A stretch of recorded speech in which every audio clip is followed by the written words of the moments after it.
Welcome to Costly Conversations. I'm super excited because we have the one and only Randy Brooks of Obsidian Tactics, formerly Obsidian Training Group. Now it's Obsidian Tactics. And we want to talk about a few things. And I want to talk about why your gear sucks and what you can do to improve it. But there's a bunch of stuff we got to talk about. So let's go ahead and get into it. Let's go.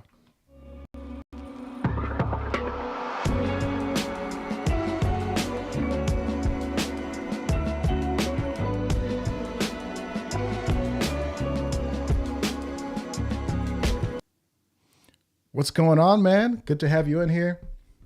What is How's it up? going? How you doing? Man, I'm good. It's a holiday. It's Easter Sunday, Resurrection Sunday. Happy Resurrection Sunday to everybody who's tapping in with us. We just want to just say thank you for tuning in. I know it's one of those days where it's like, are people going to come? Are people not? I'm glad you're with me today. I'm glad all those who are tapped in could tap in.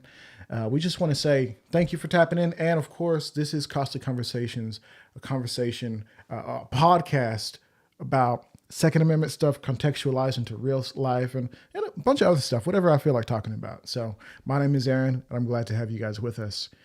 Today, we have the awesome and amazing Randy Brooks of Obsidian Tactics, owner, CEO, C suite guy. What's going on, man? Not too much, man. Glad to be here. Yeah, well, I'm glad to have you. So let's talk about the company, Obsidian Tactics. Why did you start Obsidian Tactics? Well, let's go back to before Obsidian Tactics and to the Ascended Training Group. Um, I started that company kind of out of anger. To be honest, it was like right after the whole Ahmaud Arbery issue that we had just prior to COVID. And basically, I saw a man get lynched on high def recording in the 21st century. And it affected me so much that I felt like I had to go out and start training people to protect themselves. Yeah, I mean, just, the reality is that no matter how you feel about that situation, and I believe this, I think everybody could see that he was attacked and brutally executed on the spot. For what? For why? And obviously, it came out later that there were some racial biases, some pretty obvious blatant racism that was spewed his way in the attitudes of the people who killed him. Did indicate that, hey, like, listen, like, he was killed not because he's some guy that they're suspicious of. He was pretty much killed because he was black, and that made him more suspicious and more dangerous than anybody else, which is crazy to me. But me being a black guy, maybe I see it as crazy, and somebody else might not. That said, thank you for creating something that people can use. Obsidian Training Group, Obsidian Tactics, the commerce site, and of course the training. But did you first start in the training space, or did you transform it into? Or how did you do that? No, it first started off as a training company, just from where I was sitting. Um, at the time, I wasn't a certified instructor, but I had been training privately with firearms for probably 10 or 12 years before that. My instructors were like coming out of the Farnham schools and like Paul Howe School, CSAT up in Nacogdoches. Uh, so I wasn't a complete idiot when it came to firearms, but quickly found out that just financially, if you want to have a sustainable business, you have to be able to generate more income, more revenue, more than just on Saturdays and Sundays, All which right. is basically about the only time people come out to the range to go train. From there, I had a lot of students that were asking me, gear and equipment questions, and the internet is rife and full of really really bad stuff that has 5-star reviews. Mm. So I thought that maybe if I started the retail part of the business, we can kind of solve two of those issues. One, we can generate revenue on days we're not actually on the range, and then two, we will be able to offer a curated selection of high quality and high value products that no one has to really question what they're getting. Because I decided from day one that I was not going to sell junk into our own community.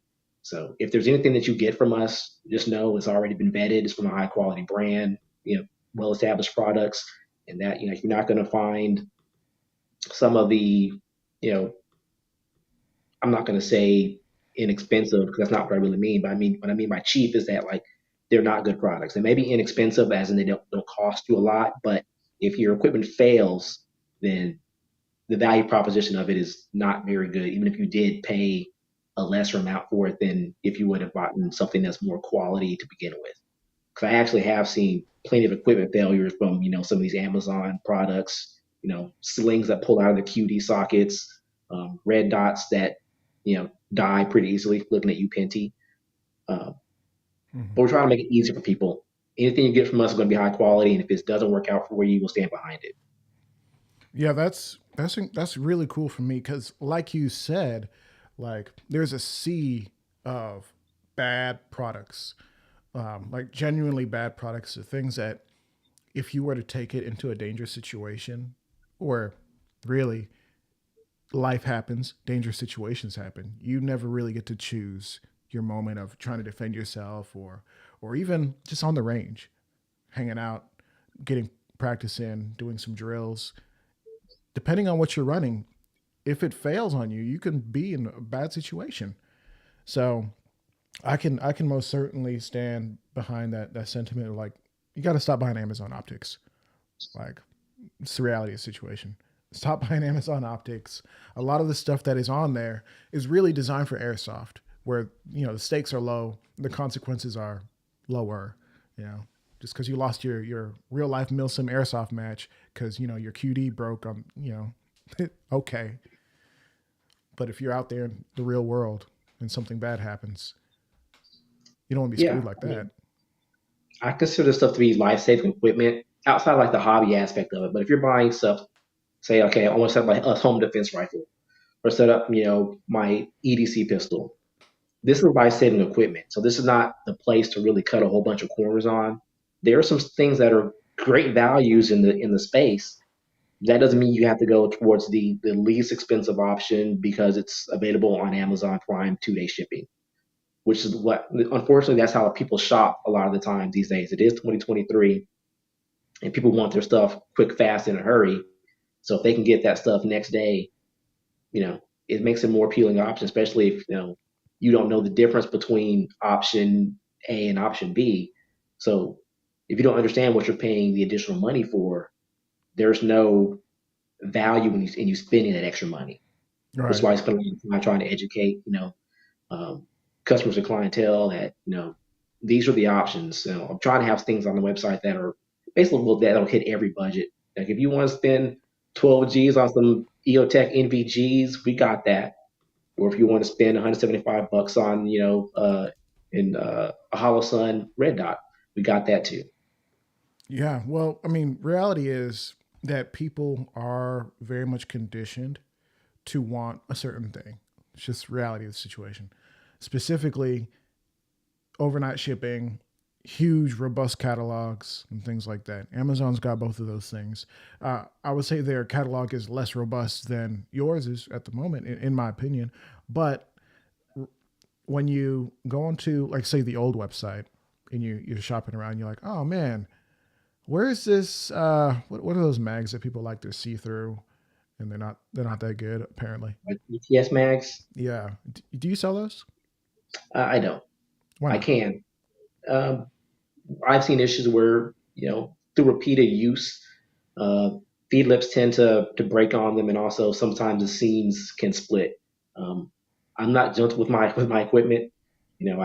I'll dump a mag on concrete, and I understand that they're consumables, but your equipment should last a decent amount of time before you have to replace them. I've just seen Right. more issues than I would like to see out of magazines, which they are a critical component of your firearms. If you have bad magazines, it's going to cause all sorts of issues for you. So we just try to stay away from those things. We do OEM magazines for pistols and stuff like PMags and Duramax for AR platforms. Right. And reason I brought that up is because you go on to a shop like Amazon and even some other places, and I'm not here to necessarily be like Amazon bad. Although for this, not the best option. I think we all understand that. I hope we do. I hope we do. Do we understand that, guys? Understand that. But the reality for me is when I go on Amazon, it's like, okay, wow, you can buy a Holosun optic, but then the money is going to an organization that already doesn't really allow you to market and promote yourself the way you want to and isn't supportive of the Second Amendment, at least not from what I've seen. A lot of their stuff, if you list it, it kind of has to be listed like airsoft or they're never going to sell guns on there. They're not selling ammo. And to me, that indicates like, hey, this organization is not pro Second Amendment. They don't care. They'll take your money, but you have to do it in such a way. And like, what's the point? Why would I shop with them, especially knowing that their catalog is not vetted at all? People post whatever.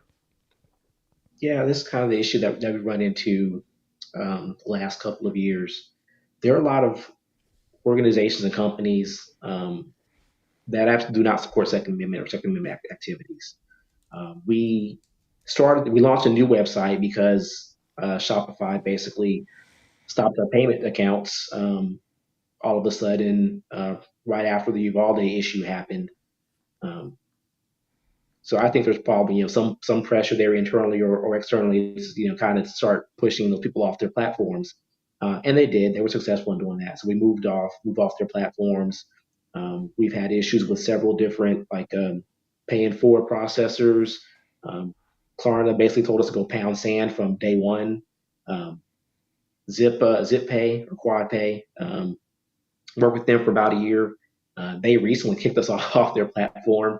I guess right after the Tennessee issue happened, so we're basically been struggling to try to find partners that support what we're doing here, um, and that allow us to sell completely legal products. Yeah, it's really interesting that you said that because just when I look at the space in regards to content creation, regards to commerce and merch, um, I saw a few months ago, maybe a year ago at this point, there's a guy who was allowing you to pay for his courses through PayPal, and PayPal froze his account and held his money because he was selling. He was allowing you to pay for firearms instruction. He's a certified instructor, able to teach safely and responsibly at ranges and such. And PayPal's like, oh yeah, well we'll just hold your money. And I don't know what their official policy is, but there's it seems like there's this movement and big tech and beyond to really make sure that if you are doing anything that has to do with guns, your life is a little bit harder.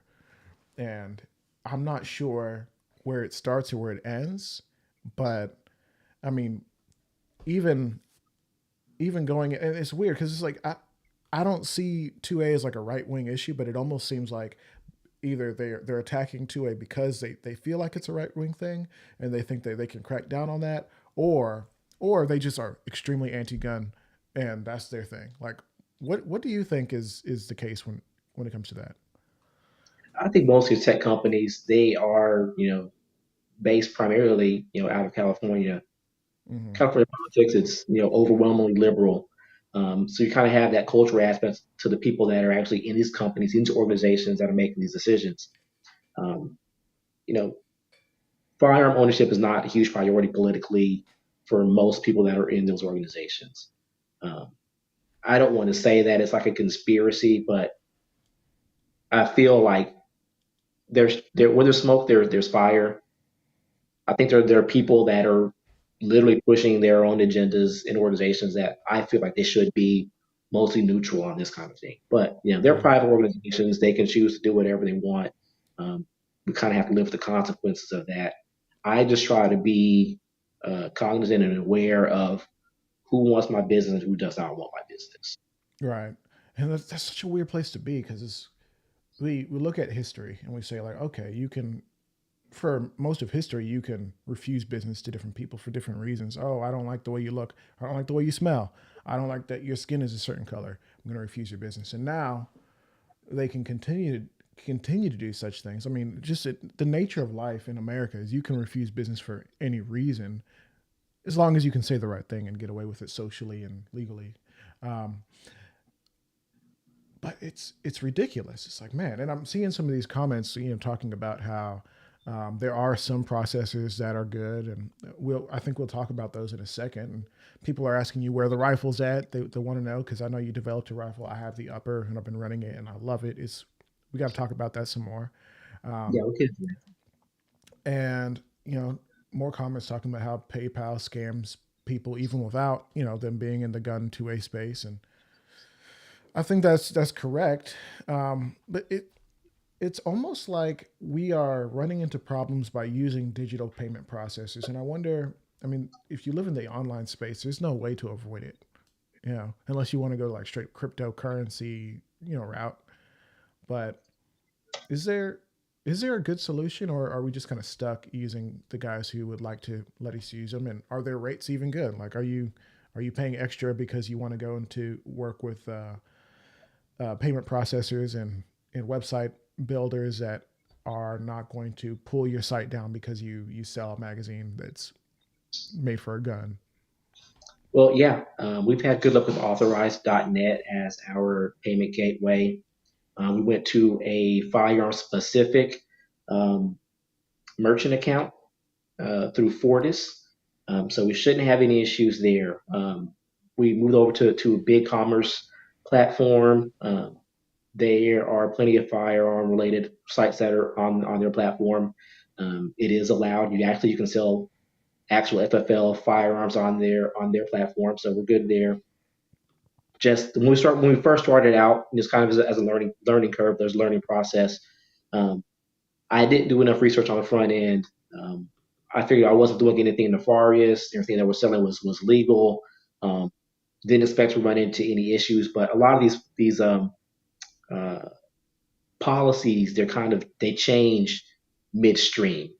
So even though something wasn't an issue when you first started, they can update the policies and have it be an issue for you at some later date, which I think is kind of what we got caught up in to a certain extent. That's interesting that you say that because as a YouTuber, people who don't know, I'm also on the gun tube side. Follow me at youtube.com/armed atlas. And there have been some concerns, even with the big guys, like the Colion Noirs, the Demolition Ranches of the world, people with like multi-million subscriber counts, with pulling in millions of views a month, much less, the probably billions at this point over the years. And their catalogs are getting pulled down, their accounts are being suspended and banned and struck and all sorts of stuff. Like literally, like they are full time video creators creating entertaining content, whether it's educational or not. I don't know, but at the end of the day, their content was allowed for many, many, many years in one way or another, and then slowly but surely, the policies on things like even just YouTube, which is just a video hosting site, it's like, oh well, no machine guns, but you can use, um, you know, whatever is legal in your state. Oh, okay, yeah. Well, no this, but you can do this. Oh well, if we see you changing a 30 round magazine, it's a problem. If you screw on a suppressor, which is just an attachment, it's almost like adding on a magazine. It's not Right. integral to the operation of it, but it's not manufacturing necessarily. Um, that you're legally allowed to have, like you've done the background checks for suppressors. It takes like a year for that to come back at times, but yet they want to say, well, if you're doing that, you're manufacturing. You can't manufacture on our website because there's no way for us to police that. So we're going to have somebody who lives in the Philippines pull your video down because they don't really understand the intricacies of firearms content. And But so we look Philippines at isn't what, watching firearms. They have like a very robust firearms culture out there.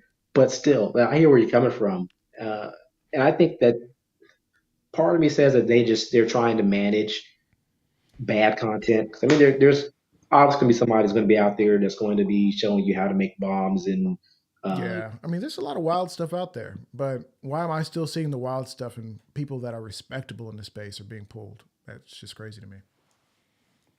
Well, I think they're targeting to a certain extent. If you have the views, they're going to be more stringent on you versus someone that has 200 views on their videos. I don't pretend to understand it, man. The algorithms are way above my head. The AI is pretty crappy. I've just recently tried to upload some of our products to the Google Marketplace. Like I have 7,000 SKUs, and all of them are getting rejected. I think right now I have 204 that have been approved, and they're rejecting stuff like gloves, cleaning kits, um, tools, Cleaning ear protection, kits. eye protection. It's wonky. Yeah, we're getting some comments that are coming in. It's like, yeah, we're seeing a lot of illegal, illegal. We don't really know, but we assume just because of how it's being presented, like Glock switches and things like that on the front page of YouTube. And I'm scrolling through my YouTube shorts just because you get up in the rat race and you're like, dang, am I really seeing this? Like somebody's firing into a populated area with an AR. That's insane to me. That's insane. And it's depressing because some of these videos have like thousands of views, like hundreds of thousands. But kind of going back to what you were talking about, in being rejected by for putting out cleaning kits, like it's a cleaning kit. You can use it for anything. What is Yeah. what's the problem? Like, Um, is there a way it's around it? I know, no, there's not someone that's looking at this stuff on the back end. I don't think It's just it's like it's AI, but AI AI does what you generated. tell it to do, right? Yeah, Like we can have Chat GPT, pass the bar and get a medical license, but yeah, we can't have it, take down actual video content of people doing really illegal things or have it pick out, products too that could be approved to be sold on a marketplace. yeah. No, you're right, and it's weird. It's crazy because I've been looking at some stuff that these AIs are capable of, and the fact that it can pass a bar or get medical licenses and such, like pass those difficult, stringent exams, yet you ask it to form a coherent sentence, and every once in a while something really wonky or like straight up inappropriate happens, like some wild stuff. MKBHD just did a video comparing the top two or two of his top AIs. I think it was GPT that's on the Bing server, and then Google and Bard. And he asked Bard to, or one of them, he asked one of them to basically write a letter, like an apology letter, about not showing up to an event or not inviting somebody to an event, but make it kind of flirty. And then it got like ultra aggressive, like super like sexual harassment type stuff. Like, hey, listen, like I wanted you to be here so we could do some stuff. And it's like, whoa, whoa.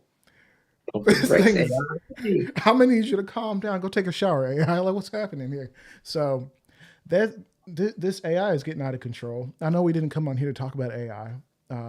Speaking about the things I want to talk about, can we talk about you more or less manufacturing the the upper that I received, and of course that being part of a full system that you have sold in the past, and I think you're bringing it back. Are you bringing it back?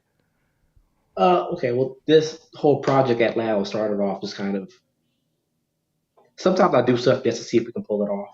Yeah. This is one of those things. I So said, okay, well, project. What's the name of the project? Say it again. probably at Laddle. Okay, you're gonna have to give us the full definition of that, just because I think it's cool. Like once you explained it, I was like, oh, No, okay, it's a little less weird. Explain it. prehistoric weapon. Basically, it's a spear throwing tool. Um, Basically, you hurl projectiles, and it was just pretty effective. But for rifles, they hurl projectiles too. So why not stick with the whole indigenous prehistoric weapon kind of deal? But the whole project itself was I spent 17 years in manufacturing up to the director level before even getting involved in the firearm space. So I understand manufacturing, I understand quality assurance. Um, I've had, a few high end rifles. I've had Knights SR-15s. I've had Galaxy Super Duties. Um, had all sorts of, Colts and all sorts of weird builds all throughout the years. It's kind of just my idea of what would be my ideal rifle. Because whatever rifle I tended to buy, there's always some kind of shortcoming with it. It didn't balance right. It was too heavy. It wasn't accurate enough. This one recoiled harder than that one. Basically, when it comes down to it, if you can, and if you understand how the AR platform works and how manufacturing works, you can spec out a pretty decent rifle. Um, which that's what we went ahead and did. Um, we're not FFL right now, so we can't manufacture and have our own receivers yet. That's going to happen.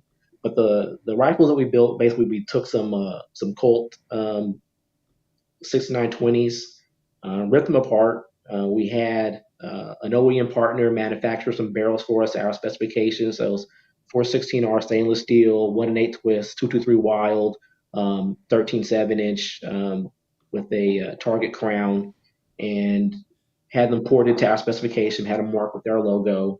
Um, During assembly, we used some of the Army marksmanship unit kind of tricks. Like we have the receivers milled flat. We bedded the barrels in with some sleeve retainer, take any wiggle or wobble out of the barrel once we get it installed. Um, and basically, we ended up with a rifle that was 6.2 pounds, shot softer than my Knight's armament, and puts up groups that were like, I would say conservatively, we were probably about half an inch MOA for a 5-shot group at 100 yards. Sick. So I'm gonna post a picture here. Hopefully people can see it. I think people can see it.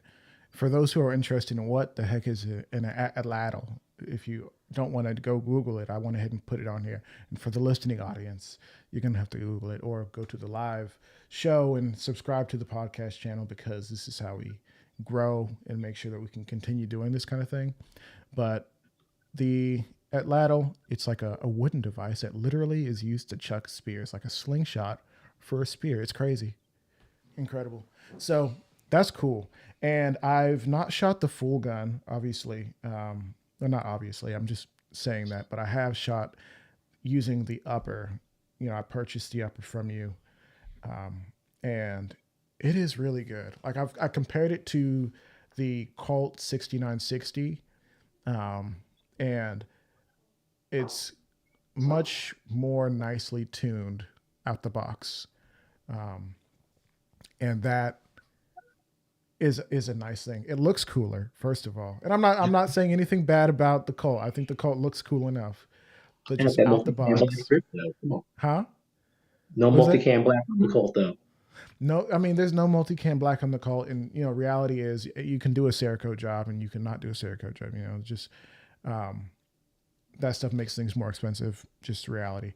But I'm like trying to figure out like what's the best way to describe it. I love that we can get the overall length shorter and still have it be like a full legal rifle length, according to, whoever's listening at the ATF, because it's what 13.7 on the barrel, added the muzzle device to give it that oomph, and then you pin and weld it and it's what 16. I mean, 16.1 inches make it legal length. So legal no pistol braces here, boys. legal length, so you can run whatever brace you want, or if you want to. I wouldn't run a brace at that point. It's kind of seems pointless. Um, and just the way it shoots, it shoots super flat. And I want to show you guys the video. So if you aren't subscribed to the YouTube side, go subscribe because that video, when it comes out, it will be on the YouTube before anywhere else. But I was looking at some footage of me shooting some other rifles, and I was like, yeah, this gun, maybe it's the way I have it, geared out with the grips and everything, but it shoots super flat. I was looking at the optic, and I was like, you never leave, like there's a general window where you're shooting, and it never leaves that general area, which is amazing. You shoot other rifles and sometimes they'll jump way more, and then you have to reacquire your target. And yeah, if you guys haven't looked at it, the Atlatl upper, it's a cool system. Obviously, you know, we love to support black owned rifle manufacturers and people who are doing cool things, regardless of, race or how you look. It's a cool gun. You should definitely take a look at it. Um, let's see if we have any comments. Chat GPT is the one for 2A if used right. Yeah, I'm wondering if we can't use Chat GPT. I can say it to our advantage. But what are have you noticed anything about your Atlato rifle that maybe you want to make any adjustments for going into, I guess, the next batch of production? Um, Honestly, the only thing that I can think of that I would change on it would be making it priced more attractively. So instead of doing like a stainless steel like match barrel, we can probably go down to a 450 chromoly. Instead of it being 13.7, we'll probably do like a 13.9, so we can open up some more options for muzzle devices. But other than that, I think that we nailed the porting on it. It's gas to basically shoot, high quality brass case ammunition on a standard H buffer. So we're not over buffering the gun. We're not doing any extra power. Recoil springs in it, and it runs nice and smooth. Like you said, you can you notice it when you're running the gun, especially if you're running it hard and fast. Um, that doesn't really move. But you can rattle off build drills with this thing like like nothing. Plus, if you have to carry it around your neck, for 8 hours a day, which when I'm doing rifle stuff, that's kind of what I do. Um, it helps to have a gun that doesn't weigh 7.5 pounds before you start shoving optics and slings and lights and all that kind of stuff on them. So I went ahead and just put for those who are watching live. This is a picture of my current setup with the Atlato. It's got a oh, what's that stock that I have on it? You see, Mission first tactical minimalist. got the Mission First Tactical Minimalist stock with the Holliston Ames and their 3 times magnifier. I have thoughts and opinions about it. Overall, very positive, especially about the Ames. You We're going to zoom in quite a little bit. You can see that there's this cool Cerakote pattern on it. In this particular picture, we are using a Springfield St. Lower, and for this portion of my shooting day, we were running the 22 conversion kit. Obviously, it runs like a dream, because it's 22. You can run 22 well out of most anything. And I'm trying to see if we can get. Can we do it right there on the There. barrel? There is what is that muzzle device? What'd you call that? That's the Sons of Liberty Gunwork Knox. Uh, Why'd you choose that? uh, Through testing, it was the had the best combination of recoil mitigation, flash hiding, and it also helped meet the legal length. And also, it's not super like blasty. There's some other devices out there like people run these 2-port brakes or like those cookie cutter things on their rifles, and like I'm sorry, everybody at the range thinks you're a jerk. Oh yeah, Yeah, I mean, the reality is you shoot an AR in an indoor range or even outdoor range. Like it can be loud, and if it's a shorty, it's extra loud. You will destroy somebody's eardrums, and they'll never know it was you, but they'll know. Like they'll think back 10 years later and be like, "Wow, I should have sued that guy." But ultimately, they'll never find me. Yeah, I think the muzzle device does a great job of kind of managing the gases. Still, is blasting like there's not gas. Just the nature of 223 and 556. There's going to be some gas, but I think it's a great option. Somebody in the comments was asking. Actually, we have Smart Shooters with us. Shout out to Smart Shooters LLC. Awesome friend of the show. He was on here, and we are just super happy that he's a friend of what we do here. And we support him and his rifles that he's putting out with Rostic Arms. And he was saying he loves the minimal stock, but he was also saying, what's the price point for the upper? the upper was retailing for 700 Okay, with so this. So I think if we go down to a little bit cheaper material on the barrel, um, maybe if we don't face receivers and bed them in during assembly, go with a different barrel length we can do is different muzzle devices. Those a lot of the cost was like extra, the mhm. zhuzh. that we're putting into The the rifle to zhoosh. make sure the zhuzh, Yeah. uh, there's a little bit of extra cost in there, but we wanted to we wanted to come strong out of the gate, put out a product that was premium, even if like we're not recognized as a premium brand. That kind of has to remind people that like 10 years ago, you didn't know who Sons of Liberty Gunworks was. You hadn't heard of Primary Arms. Some of these companies that are kind of household names now, 10 years ago, no one had heard of them. I remember when BCM came online, and that was like the hot thing, and now they're considered to be like a mid tier Right. rifle. So we're 2 years in. Give me a few more years Yeah. because we're looking to scale this. Yeah, I would love to see a few more of those rifles, out in the world. Because I think with your first setup, would you do two or three? I would do like five of them. Five, okay. Some of And them are still laying around here, as personal guns, and there's a rifle in the house for the whole family. of course, I think every home needs at least one rifle for each adult. I think that's a patriotic thing to do. Yeah, It is. and We have smart. we have a little bit. We're doing a little bit better than that, but Of course, of course.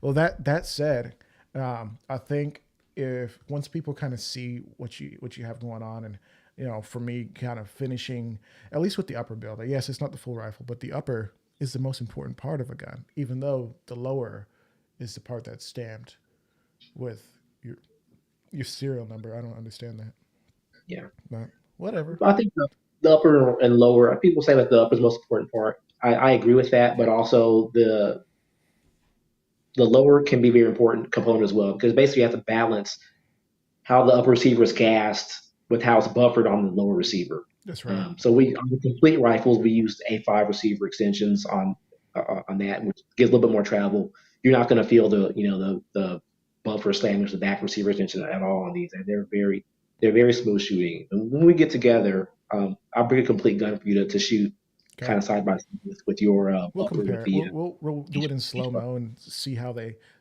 ride. Because reality is, I've seen some people shooting rifles, and I'm like, oh my gosh, that thing's just like, bah, into their shoulder, and you're just like, what are you shooting 12 gauge? You're like, what's happening? And part of that is, are they really just controlling the gun the way they should? And other side is this thing's not tuned right. So Yeah, probably a little bit of both. There's a lot of rifles that are out there that are basically they're gassed and tuned to run like the lowest pressure out of spec ammunition available, um, which is okay if that's what you shoot all the time, then that's cool. But if you're not that person and you go ahead and throw some 5.56 pressure um, ammunition in there, you're going to get beat up. Not that 2 to 3 is super high harsh recoiling anyway, but mm-mm. you got to Yeah, match the gun to the ammunition that you're shooting. right. Yeah, you're absolutely right. So smart shooters did ask, how does Randy, when building and designing, find the balance between the quality and the affordability for the consumer? And based on what you told me earlier, you really did kind of go for more of the zhish, more of the cream on these models. But I'm sure you could have gone harder and got something that's like ultra expensive. Like how'd you balance that? I didn't balance it. Um, just through running the business, what I find out is that when I compromise on what I want to do, I don't end up happy with the product. Mm, So I just figure we're not going to make very many compromises. It'll cost what it'll cost. And if you want to support what we're doing, and if you want to, dope rifle, then grab one. If it's not, then you won't. Um, the next receivers, they will be our own receivers. They will be billet. They will be ambidextrous. Um, because there's a lot of rifles on the market right now, and just having a standard AR on the shelf, it doesn't really move anybody. Everybody's rifles mhm. look exactly the same. They have the exact same Right. features. And if you're not going to be able to tell the difference unless you shoot it, there has to be some kind of differentiating factor in order for you to look in this direction. So we're not going to probably be able to put out a $700 or $800 rifle. But we done costing everything together. It'll cost what it'll cost, and if you want it, then you'll pay it.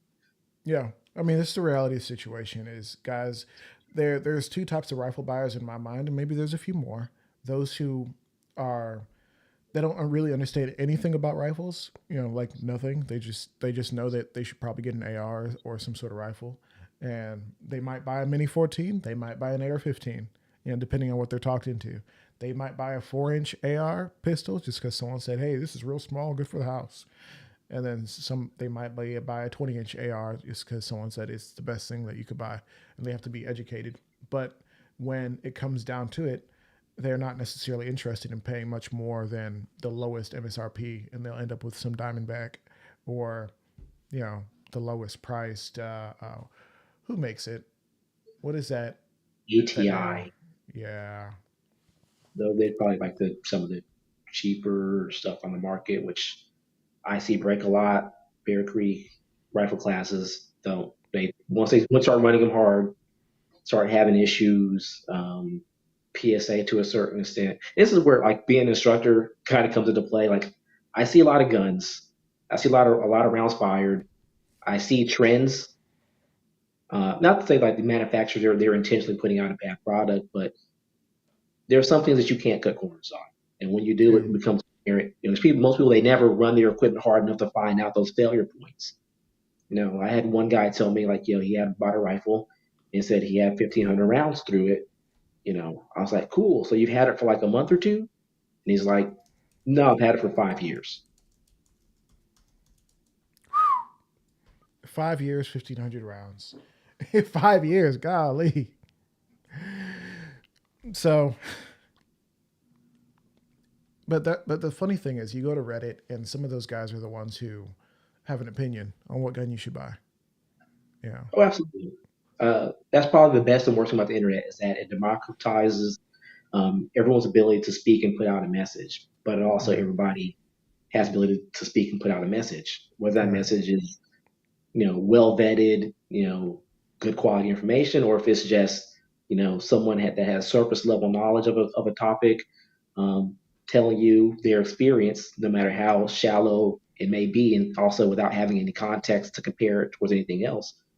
I'm sure there are people out there that tell me that their Amazon, combination scope red dot laser optic is fantastic. No problem, no issues. I've had it for 3 years, but like, also did not take that to like a 2 day CQB class. Yeah, I'll tell you what. Let's answer his question, and then we're going to bounce back to what I wanted to say for regards to that. The question came through from Jovacu. How do you say that? Jovacu? It sounds French. What materials are you using on the upper and lower receiver? I'm sure you said, but if you might want to say it again one time for the people. 775 T6 aluminum. Everything, the receivers sets are literally mil spec, coming from mil spec, contractor.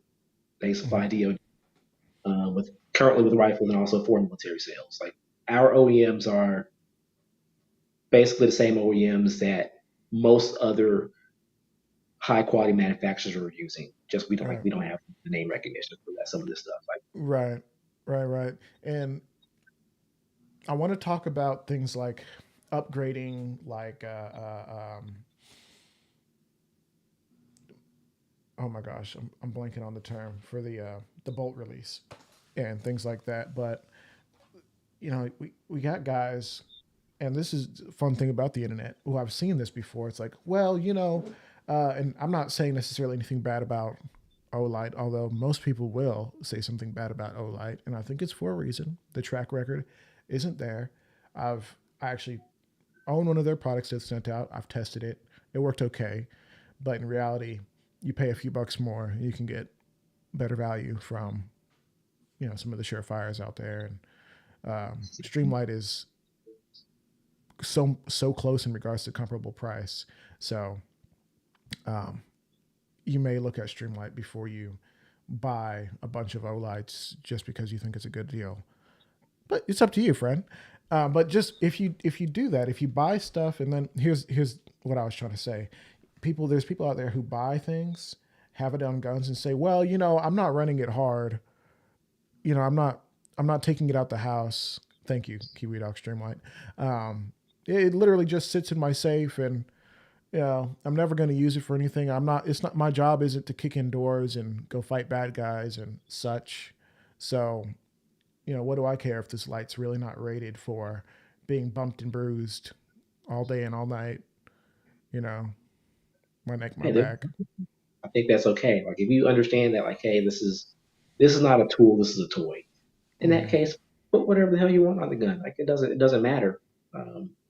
But don't turn around and tell me that this gun is also my home defense rifle. This is what I'm going to depend on to defend my family. Um, this is what Yeah, I carry in my waist every day to protect myself, protect my family. You know, there's different stakes for those situations. yeah. Well, I'll tell you what. There are people out there who honestly do believe that their gun that's sitting in their house. For instance, I was at the barbershop getting cleaned up the other day. I don't know if anybody could tell. My beard grows in too soon. Um, I see you got the fresh cut for Sunday. I see you, boy. Get it? But Causes, yes, for those who can't see, you got to stand up a little bit. Let them see what you got on. My man's, got yeah, the jacket on with the handkerchief. I see you strapped up, of course. Requirements. Thank you for letting them know how to go to church on Easter Sunday, of course, or any Sunday, really, if you're doing it. That said, this guy at the barbershop, he was like, "Yo, my son gave me a gun." I'm like, "Oh, your son gave you a gun? That's awesome." "Yeah, but I really don't know how to use it." "Oh, you don't know how to use it, but what's it for?" He's like, "It's for the house.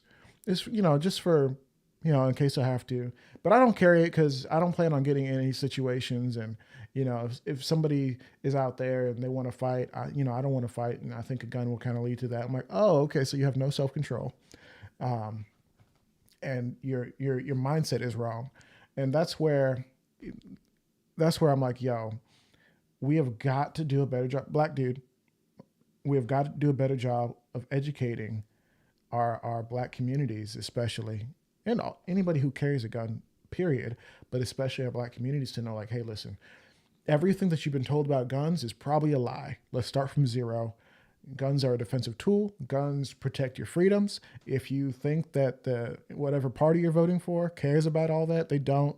Let's start there and then get into basics. Here are the four basic rules of firearm safety, and you should carry a gun if you can." Like, can we start there? yeah, please let's start there. And that's one of the other driving factors behind starting the organization to begin with. We want to try to build and grow a more competent gun culture within non-traditional gun owning communities. So when I say that, I'm talking specifically the minority communities, specifically the Black community, who kind of have a weird history when it comes to firearms. Uh, need more women involved, um, for sure. And I think the firearms industry has traditionally kind of ignored those communities. Yeah.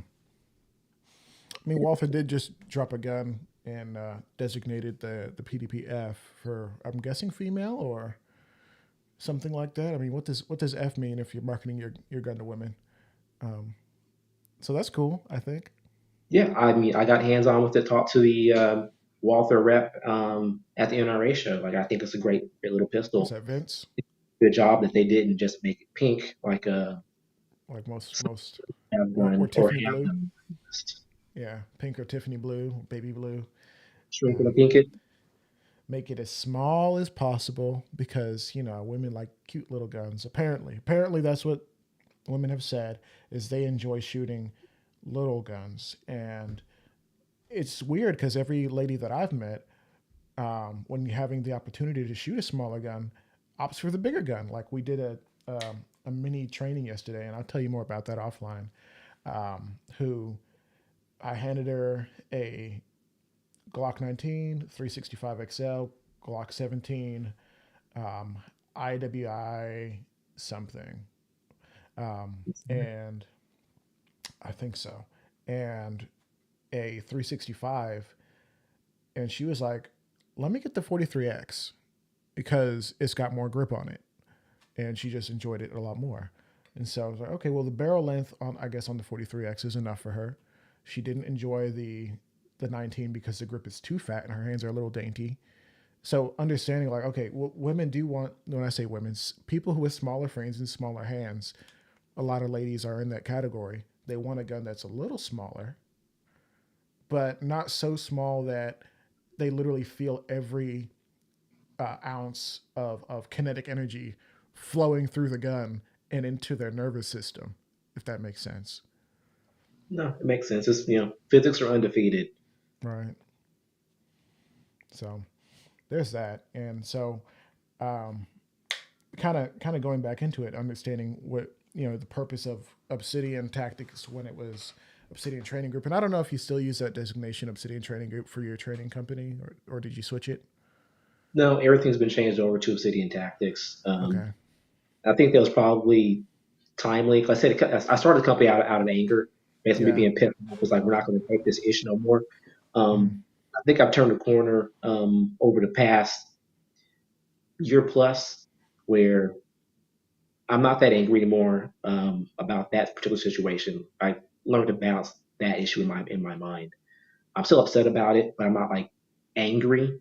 Yeah. And being getting more involved in the space and meeting more people, interacting with more folks, I want to build a community around it. Mm. So kind of the renaming, kind of went along with that. It's something that's kind of been on my mind. So it's a growth thing for you. So just yeah, it's more of a growth thing. Yeah. And speaking of like building the community, like we're trying to bring on uh, more customers, bring on some more ambassadors for the brand to reach out to different communities. We want to try to sponsor competition shooters and do events that are open to everybody. I want to try to build culture around this. Um, I really do want to make kind of Texas like the multicultural two-way center of the country within the Right. next 5 to 10 years. Well, I'll tell you this. I was about a few months ago, back in December, I got an award from a group called the Black Justice Society as part of their Black 2A Awards, which is cool. And they were looking at some data and they were like, yo, listen, like in regards to firearms in the black space specifically, um, Texas and Atlanta or Georgia seem to be like the top places for us specifically. And I would say probably between like in just overall numbers from what I've seen, I think like Washington, Texas, and Georgia, and maybe Florida for just the general population, I would say are probably just off the cuff the top states for firearms culture in general. So I think I think we can continue that trend and maybe make Texas like literally number one undisputed if we just continue on what you're saying that we should do, which is to Yeah. keep promoting what we're doing. Obviously, working with as many awesome Texas-based brands, and I know that's something that's important to you is working with Texas-based brands when you can, you know, giving them a shot. And uh, I think it's really cool that you also want to work with maybe sponsoring competition shooters because this space is kind of weird. And I'm not saying it's exclusionary, but people by kind of just by the series of unfortunate events do get excluded from competition shooting, not because they aren't allowed there, but because it's an expensive sport. Uh, you have to have a good understanding of how guns work in general. So if you come from a population or community that's not big into guns normally, well, how would you be in the competition space? It's not going to happen. So I'm glad that you're working in this field. Yeah, it's not necessarily just a cost thing. Just from talking to people, um, they don't feel comfortable, and it's mostly because guns come along with a lot of different connotations associated with them, whether it's political, cultural, and social. And not everybody agrees with what you would think traditional gun people um, believe and how they act towards other people. Like basically, what I've heard is that like people don't feel comfortable being around spaces with people that don't understand them culturally or don't understand where they're coming from. If you're a female, or if you're gay or lesbian, if you don't understand where they're coming from, they don't feel welcome in a lot of those cases. So they kind of actively avoid getting involved with it. Um, my goal is to try to make this a normal thing where everybody's welcome. We have enough people out there where you can see somebody, even if you don't know anybody there, you kind of do the nod, the head shake kind of thing. You have that cultural connection with somebody else there. So at the very least, you have at least one person you can talk to that maybe you can relate to a little bit that can kind of help show you the ropes if you're uncomfortable talking to other people. And I will say that like I've gone to a lot of different training courses where I'm the only black guy there. No one's ever treated me bad or poorly. There's a few times where it's a couple of issues with people in classes, especially during the Obama years, where you kind of get pigeonholed, in being like because one of the good ones, quote unquote, because you're enjoying the same things that they enjoy. Not saying that I'm super left wing or super right wing. So I'm pretty libertarian, but um, people can say things that they think that they're in a comfortable environment around you, which again, people can say things that make other people that are uncomfortable. But I spent several decade plus in corporate America, so like I've seen all sorts of slightly offensive things that you kind of just roll your eyes at and move on. Um, but we want to try to make it welcoming for everybody at the end of the day. And that's one thing that I kind of want to communicate to anybody watching this. Um, do a better job of being an advocate or an ambassador for Second Amendment issues. If the first thing you want to do is start railing against Democrats, you're going to automatically turn some people off because, at least within our community, people traditionally overwhelmingly vote towards Democratic politicians. And if you were trying to get them on your side, at least on that one issue, berating them, saying that they're dumb, that they drink children's blood or adrenochrome, whatever, kind of crap, it's not going to be a good conversation. They're automatically going to tune you out, turn their brains off, and walk the other direction. So we need to bring more people into the fold. Um, we have political power. It's just not being utilized um, effectively on this particular issue. As soon as politically both sides kind of understand that this is an important issue to a large chunk of their constituency, it'll hopefully become a bipartisan issue where nobody really wants to mess with it because they could potentially lose votes over it. Um, but we have to bring people over to the Second Amendment side first. So again, be good hosts, be good ambassadors. If you see somebody look like they're kind of uncomfortable, make them feel comfortable. Go out of your way to be extra nice and show them what needs to be done, how they should be doing things. Kill them with kindness. Hmm. I Yeah, want to see more in our community. I I I want to see that too, and I think it's weird because you get in the gun space and there's a lot of tough guys, and it's easy to just kind of stand there and try to be cool versus being overly friendly. And I'm not saying that there's not a lot of people who are abnormally friendly in the space. Like you go to a range on any given Sunday, and you'll probably run into one guy who really wants you to shoot his classic firearm from some day or something really cool that he's been working on, whether it's a FUD build or not.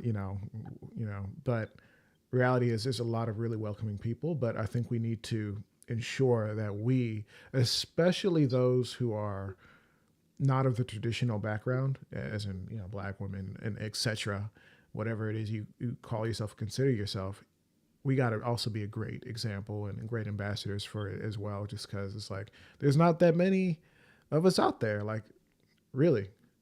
So really quickly, I want to take a second and just do a quick commercial break. Y'all don't go anywhere, but we're gonna talk about something really quickly.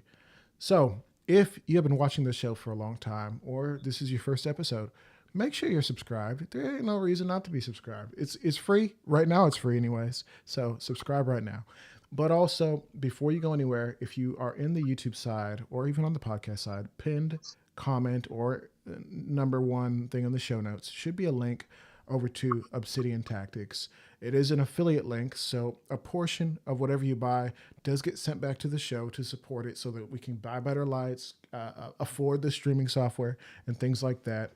But also consider that there is also amazing gear on there. Like, even if I didn't get anything from it, I would be happy to see you go over there and buy just quality Second Amendment gear. When I say Second Amendment gear, firearms related gear, some survival stuff, some medical stuff. You don't have to buy guns or gear.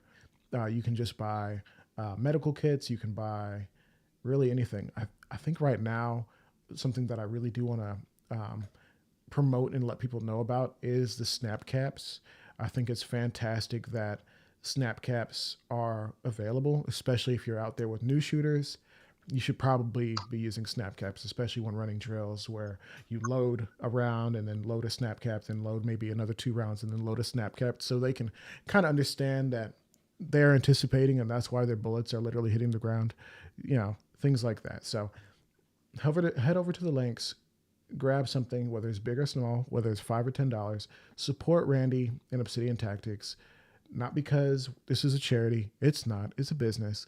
But if you want to see businesses like his succeed, you got to buy something. That's just the reality of the situation.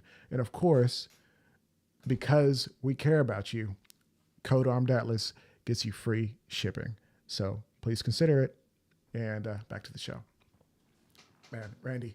So we're looking at some of these comments, and there's a few really good ones that I saved, and I think it's a great time to just kind of switch over to like a Q&A. So if you guys have any questions, fire them in right now, and we will try to answer as many of them as possible. I have like 8 of them saved because I saw there's some that we can't. Huh? The spicier the question, the better. The spicier the question, the better. We want to get Randy canceled today, so go ahead and fire in something real controversial, something that'll get him in trouble at home, and of course we'll go from there. Now I see our guy Scouts in here said, Aaron, I remember the first 2 years ago you used to ask often why does 2A have to be political? I'm sorry guys, I'm dyslexic as heck. Why does 2A have to be political? This is part of the reason why.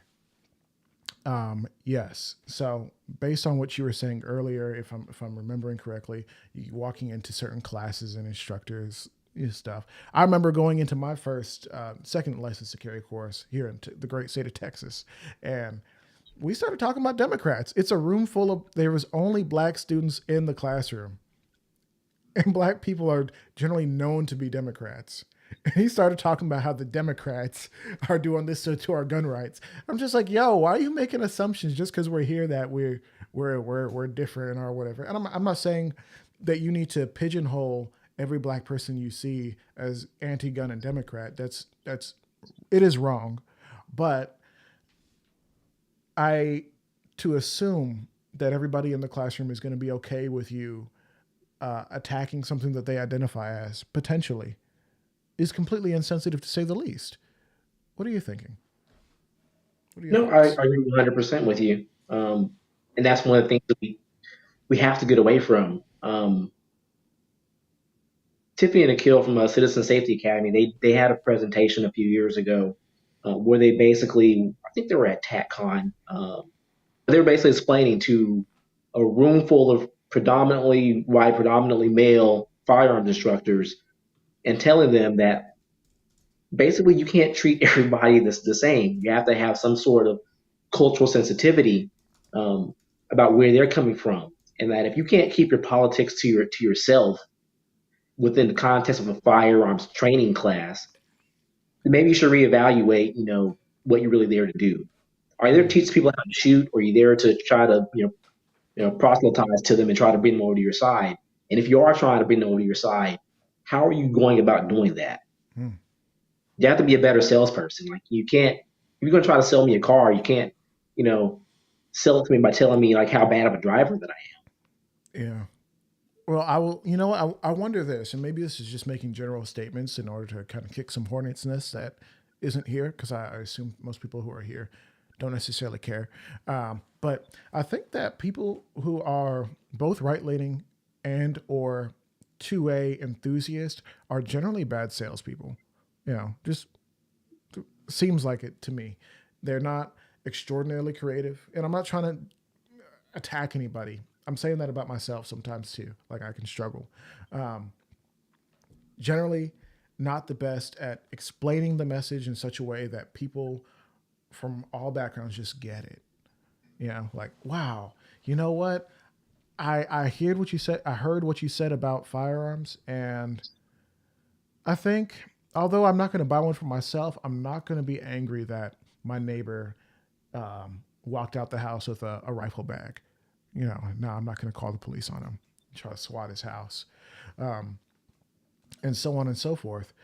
You know, somebody just said you go far enough. Kiwi Doc said if you go far enough left, you get your guns back. Reality is that, like you said, there are so many people who it doesn't really matter.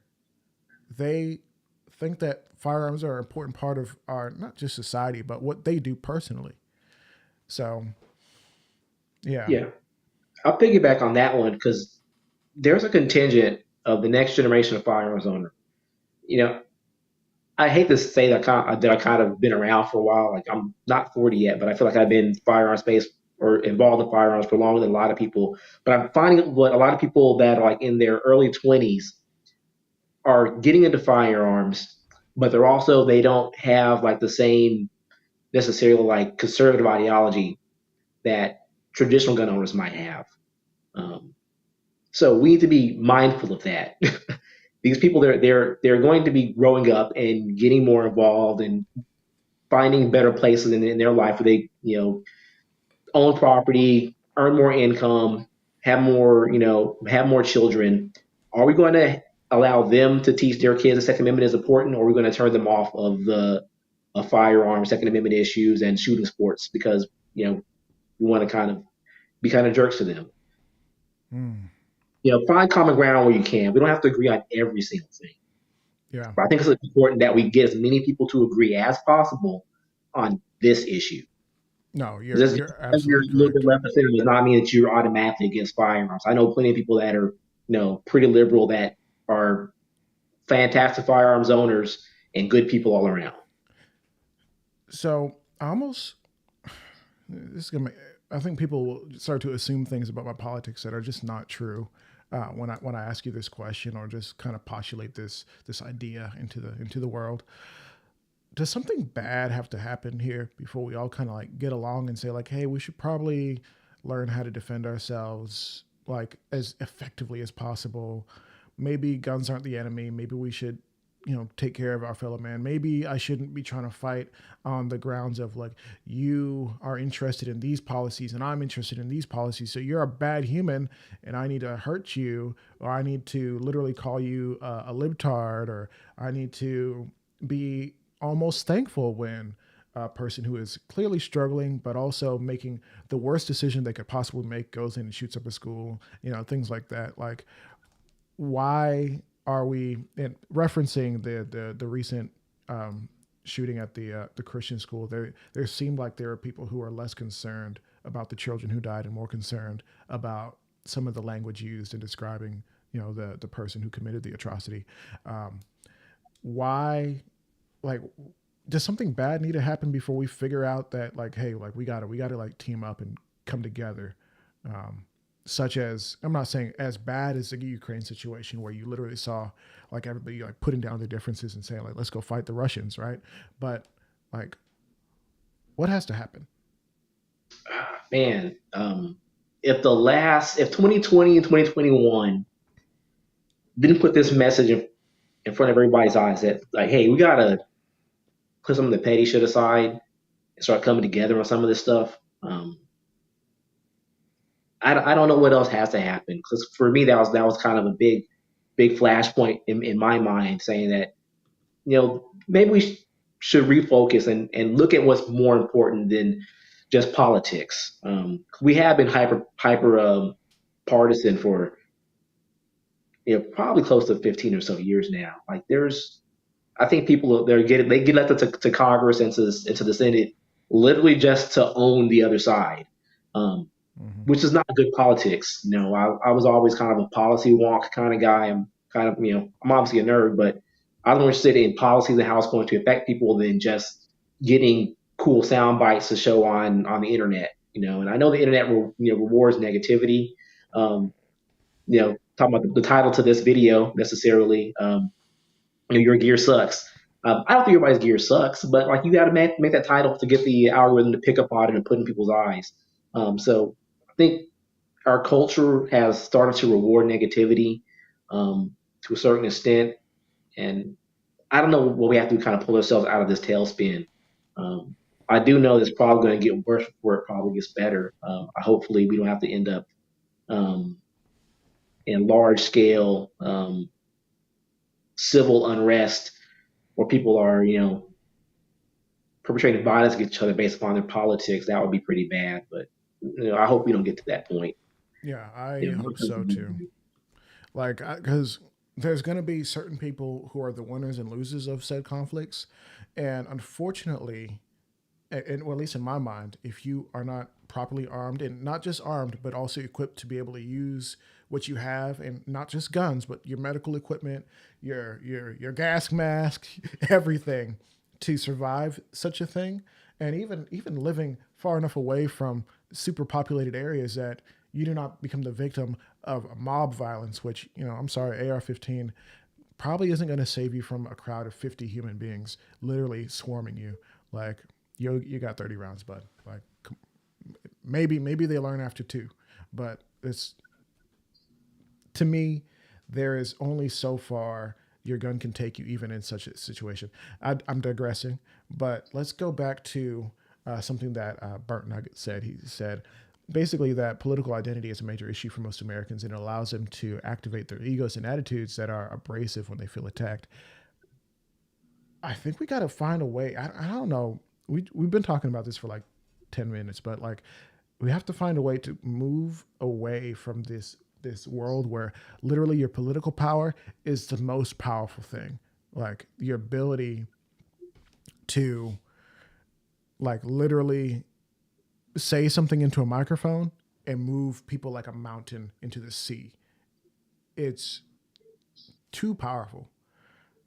We look at what's happening right now in France, where the president Emmanuel Macron, or the prime minister, whatever he thinks he is, tried to raise the age of retirement to like 2 or 3 years. It's like, oh, okay, yeah, 2 or 3 years, people are getting older, not a big deal. They're not having it. They're in the streets. They're ready to burn it down, like old French Revolution style. It seems like, and I'm like, wow, this is one scenario where your political prowess is not helping you. Like, people aren't having it. They're willing to hurt you. How are we going to get to that point? Like, I'm not trying to say like I want to see people hurt. I don't. I really don't. But the idea that one man, Trump, gets arrested and people are sending him money because they're like, yeah, we like you, bud. And I don't care. He does what he wants to do. And then the other side is like, yeah, look at this. The man lied on his taxes and we can get him. Unprecedented political moves. I've been going on for long enough. I want to let you get a chance to talk. Go ahead. No, man, I don't know if I have whole much more to add to that one. Just I wish people would focus more on people. So I have friends and family that are all on that run the political gamut, right? Yeah, I don't same. care what your politics are, dude. Like, do you go to work? Do you support your family? Are you a good person? Are you fun to be around? Those are like my criteria for dealing with people. Like I literally read on the internet, especially like in the Instagram comments, um, where people are literally talking about cutting family members out of their lives because of their political beliefs, Jeez. especially as it relates to like the gun issue. Like I was, reading Moms Demand Action before they banned me. There were literally people talking. They did Um, block you. they did block me. I don't even go hard. I just mentioned them in my post. That they're looking for us to say wild and crazy things and overreact for some situations. Yeah, got blocked for that. But there are people literally in their comments talking about how do I cut off contact with my family members that think it's okay to own firearms. My And I heart was like, hurts. really, we're at that point where because somebody disagrees with you on something that, by the way, completely legal in this country is individual civil right, in my opinion, upheld by the Supreme Court. But if they don't agree with you, you have to be cut out of their life. Is this the war Like on that's how. drugs? Like, what is happening? Like, literally, there's parents who would like kick their kids out of their house, and there still are, for like, oh, I caught him smoking weed, or he came back to the house smelling like drugs, weed, and Like you're kicked out. Like we're not going to talk to you ever again. You're a druggie. And now we're doing the same thing with guns. Like we really think it's appropriate to say like, hey, you own something that you can legally own. You're not out there gang banging or whatever it is that you find to be detestable. I'm a stand up citizen, literally working a white collar job, doing nothing wrong. I just have a pistol in my home, and you want to cut me off? Like, for some reason, I'm taking this really personally. Maybe I shouldn't, but I think I, we should I take that personally though, because there are people that are out there in the world, and it wasn't just that one person. It's the people that are out there in the world that have unrealistic expectations of how people should believe and how they should be treated within society. We have to get away from that. Like I said, this hyper partisanship that we're in, like it goes both ways. It's not just about like firearms. Like somebody will probably literally get cut off from their family for coming out as being gay or being as trans, or if they support presidential candidate, end up not being talked to by family members for a certain amount of time. Like this is crazy. Can you just let's not even mention the vaccine thing. Am I allowed to say that yet on YouTube? you I don't got know. YouTube cut you off, man. They have Right, a the live disclaimer. stream about to go down, guys. I'm sorry. You said the words. Right, but I mean, the reality is, I ran into it too. I went to go visit a family member, and they were like, "Well, have you done the thing? Did you get the bang bang? Did you get your jab?" I was like, uh, and that conversation made me super uncomfortable because I love this family member so much. Like I really do care about them sincerely, and like yeah, that's a moment in time, but that attitude persists. And I'm not saying that, oh, this is just Gen Z. I think it goes beyond Gen Z, which Gen Z is interesting because they are the most like, when it comes to the courage of their convictions, I think it's beyond what anybody ever expected. But, question everything, right? Yeah. But yeah, I'm just, me expressing my pain and frustration when it comes to that interaction is just puts me in a weird place.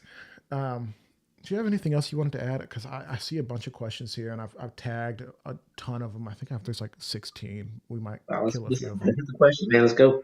Yeah. So, guys, we're gonna include this in the main podcast. Normally, I try to split the Q&A section off into its own show and leave the podcast side up, but we'll leave it all in one.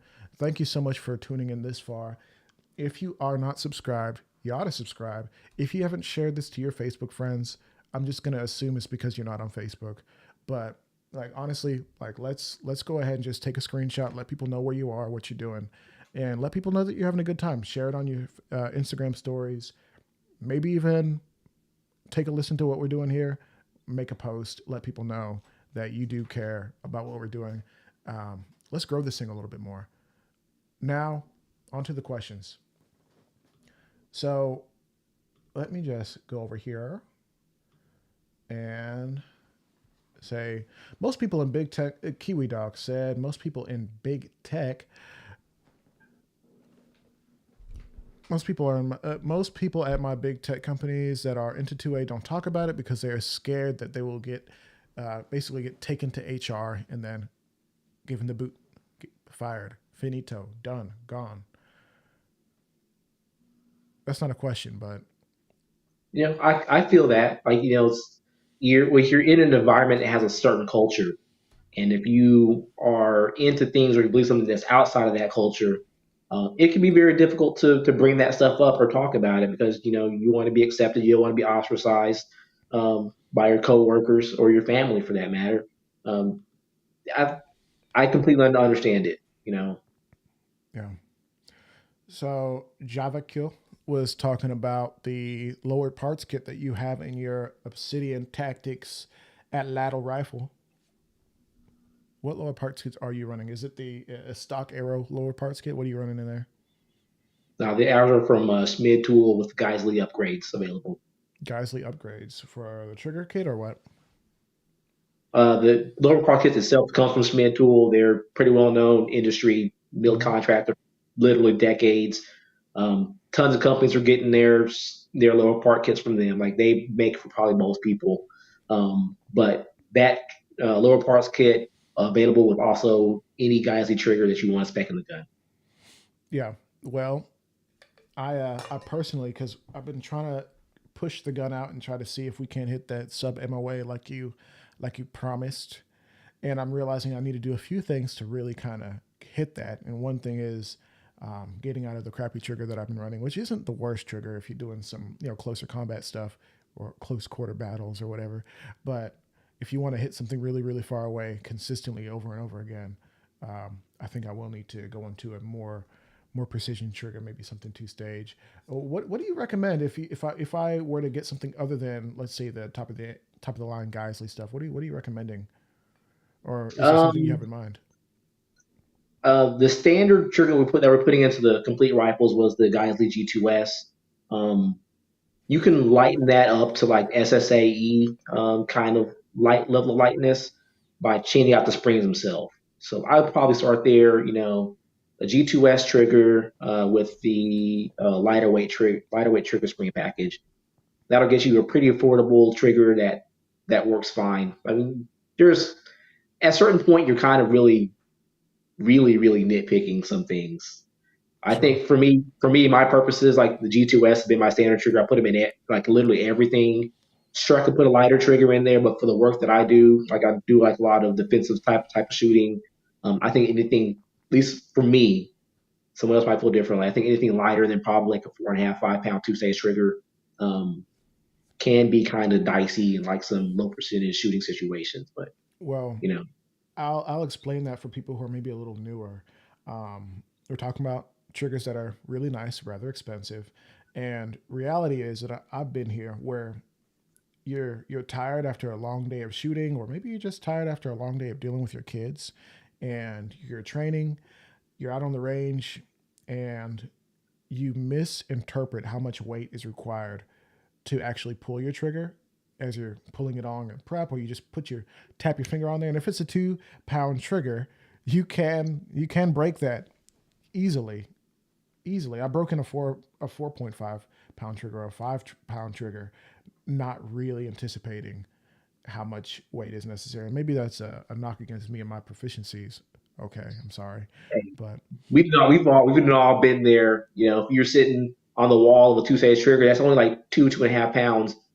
Once you have that first stage taken out, so like any kind of sympathetic, muscle twitch, or if you're tired or whatever, you can send another round unintentionally. Like maybe meant to fire one, but you didn't have the gun seated in your shoulder pocket enough, and you get a little yeah. little bit of bounce, and doom, you doubled. It's like okay, Hmm. I mean, it can happen. You have to be very aware, and that's where the rules of firearm safety come in for anyone who's maybe not quite into the gun scene, but yet you're here. Maybe you want to have a conversation about stuff like that. Like, follow the rules, because bad stuff happens when you, oh yeah, it's not loaded, or okay, yeah, my finger's off the trigger, I'm just gonna allow it to briefly flag you. I've seen that in real life, and it's horrifying and disrespectful. Like, I'm gonna call you on it pretty much every time nowadays. Like, maybe in the past I would have been too like, oh, but now I'm like, hey, don't flag me. I make a joke out of it, like, don't do that, and then they'll be like, oh, it's no big deal. I'm like, no, don't do that. no, it's a big deal. Don't do Let's that. not it's not like it's let's not minimize it. Yeah, I actually had a That's dude one that's one thing. Like apologize after the fact. It was cool. no, that's one thing that when I'm running the range, if I call you out on something and you say, "Oh, it was unloaded," or "Oh, it wasn't a big deal," you get the horns. Like, no, it is a big deal. I tell people that during the safety brief, like if you get called on it, like you need to be aware, mea culpa, apologize, and don't do it again. But don't minimize it. Don't try to let it roll off. That kind of stuff is important. People get shot with unloaded guns all of the time. We Yeah. you can't do that. Yeah, it's ooh, and it's interesting. There's people who don't really fully understand firearms, but also people who they do. They've been doing this thing for 15 years plus. I know a guy who's been a gunsmith for probably 20, 30 years at this point. Like, he's been in the scene, he's been around guns, he's been smithing, and he blew a hole in his hand messing around, not fully understanding what the situation was. So, like, I don't really have a lot of. I have a lot of sympathy for idiots, but like if you refuse to be teachable, like that's gonna piss me off. And I don't. There's not a lot of things that really make me angry. Like I'm just not the type to get angry over a lot of stuff, but that will. Woo. No, I Yeah. hear you. Yeah. I've had my MD, and it was because I was an idiot and I thought that I knew more than what I did.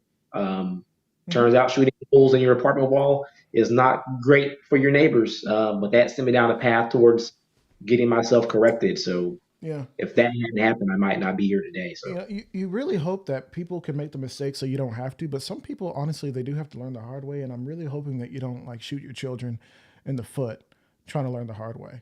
You know, like I'm hoping that that doesn't have to happen. She fires Rock'em Sock'em Robot. She fires super cool. She's been on the show before. We got to bring her back if I'm being for real. Um, Kelly, hit me up. We'll schedule something. Said we think, as in ladies, we think we prefer little guns until we shoot bigger guns. And if you go from shooting, let's say a Ruger, what's that little one, the LCP, and then you LCP. go into something like a Staccato XC or something, maybe even less expensive, big old gun, but just shoots way different, way nicer, less just violence in your hand and more precision. Yeah. What do you think? No, I 100% agree.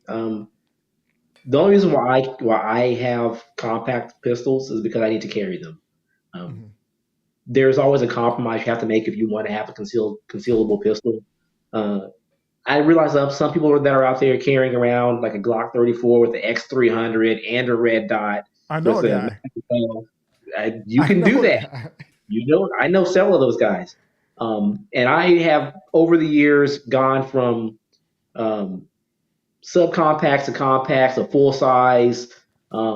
I kind of think I found my sweet spot, or either I've learned, no, probably I've learned how to conceal a firearm more effectively than when I was first starting out. Because there was a certain point where I started out with like the M&Ps, the 1.0s, where I wasn't effectively concealing the gun. So I just said, screw it, and went to a full size. If I'm going to print, like I might as well have the full size pistol. And I did that for quite a few years, and learned some stuff, got better, and now I can conceal pretty much anything that I want to get away with. Yeah, I know what Yeah. I can get away with. I know how to dress appropriately around the gun without having everything be oversized. And it's kind of one of the biggest mistakes people will literally do make is wanting to wear bigger clothes all the time. But you Yeah, have it's to not find always something going to that's work. appropriate for the job and appropriate for what you're going to do with it. Um, Right. A lot of Generally speaking, people just a really range want to gun. change their whole wardrobe, which I don't know if that's necessarily the move either. No, it's not. It's not the move. I say you have to have choose firearms that are fit for the purpose. Yeah. If you just want to have a firearm for the house or take it to the range, there's no reason not for you to have a full size pistol. Mm-hmm. Um, if you want a smaller gun, it should be a smaller gun with a purpose. Like I'm going to carry this, I need to conceal it effectively. Other than that, there's no reason to really have a small gun at all. Yeah. I mean, it's from what I've seen and having shot recently, recently a lot, recently a lot, I've realized, okay, like even my big small gun, the Hellcat Pro, which is bigger than the small, it I like it less than I like a 45 or a 17. And I'm like, man, I was recently shooting a 17. I was like, I like how this feels a lot better. Like I feel in control of this. And so I'm just, Yeah, yeah, but some of the subcompacts, you're hanging along for the ride, and you know I, right. I I do a lot of shooting with subcompacts, but I think it's relevant to what I do as Hmm. like a defensive pistol instructor. Hmm. To me, it does not make sense for me to spend a lot of my time shooting something like a Staccato XC. My students are bringing a P365, Glock 43X, a Hellcat, and G3C to class. Like I've me seen some having a people bigger, shoot the lights out with a Hellcat, but yeah, yeah. I keep trying to keep it relevant as I possibly can. So yeah, I do a lot of stuff with that stuff, but that's for the job. yeah. Otherwise, I would love to have a huge, comped, pistol that makes it super easy for me to look like a rock star stud. So our guy Joe Vacu was saying that you can help mitigate. Wow, my words. Mitigate the recoil impulse by adjusting your ammo. What would you recommend running in a rifle such as yours to get, I guess, the most effective bang for your buck in the mid to long range engagements? What do you like to put in it? Mid to long range, it depends on what I'm doing. Like if I'm shooting groups, I'm throwing some 77 grain, 70 75 grain OTMs in the gun. If I'm just plinking around, it doesn't really matter. I'll shoot whatever I can get my hands on. To be completely Right. honest, I'm a big I've Winchester white box guy myself, and I white suffer the box, steel consequences. case, whatever. Like it depends on what I'm doing. If I want to, if I need to do work with it, then I need to obviously step up my ammo game a little bit more. But um, the barrels that we have out right now, they seem to really like the heavier grain precision stuff. You can get really good groups if you have capability and if you have the optics to do it with. You can I mean, I can. I can't guarantee sub MOA uh, because there's so many variables in that, but they're Hmm. capable of shooting something away if everything else is perfect. Shooter, Right. ammunition, optics, Well, isn't wind, the trigger, shooter all that kind of stuff. sometimes the biggest factor? Because with the shooter comes the knowledge on how to achieve such things. That's absolute facts. Like you have to be able to apply those fundamentals. You can't just go out there and you know point it and start pressing the trigger and expect to get good results. There is some skill that's necessary to pull that kind of stuff off. Some. Not that being sub MOA is super duper hard, but it's mostly an optics and shooter thing. Like Hmm. you with your 3x magnifier red dot, like you're going to have a hard time. Right. Yeah. And I think there are some things I can do to really provide a certain amount of precision, but ultimately, I think we'll need something a little bit more beefy in regards to the optics and even something as simple as, okay, what kind of rest are we using for the bench? Are we going to use a range bag? Are we going bipod? Are we doing tripod? Like, what are we doing? And yeah, I think you do have to be mindful of that, especially kind of getting out there and saying like, how well can we hit at 100 yards? Um, One thing I did want to hit one of the questions that you sent me from when you put your poll up on the. Hey, can you hear me? Yeah. Oh, there it is. Okay. You put a question up on your Instagram saying, like, hey, what questions do you want to answer? And somebody said tips for vetting out potential trainers for structuring training regimen for everyday carry. Um, who, how do we vet our instructors? So this is going to be a clip. Watch this. Um, Prior military experience, prior law enforcement experience, NRA certification, USCCA certification, basically don't matter. That's like the minimum baseline that you should be looking for. So if someone says, I'm a certified instructor, okay, cool. What other training do you have? How recent was it and how relevant was it? Your instructor should be able to provide you with a training resume. If the last training that they had was 15 years ago from Big Army, that's not enough. There, clip it. Okay. Well, thank you for saying that. I've run into that myself, and some people are just kind of old school fuddy. Like regardless of when the most recent course was, like they went up and shot at Sig Academy, and they're still a little bit fuddy. Okay. Well, at least are they listening to the advice that they got from the academy? Are they antithetical to red dots?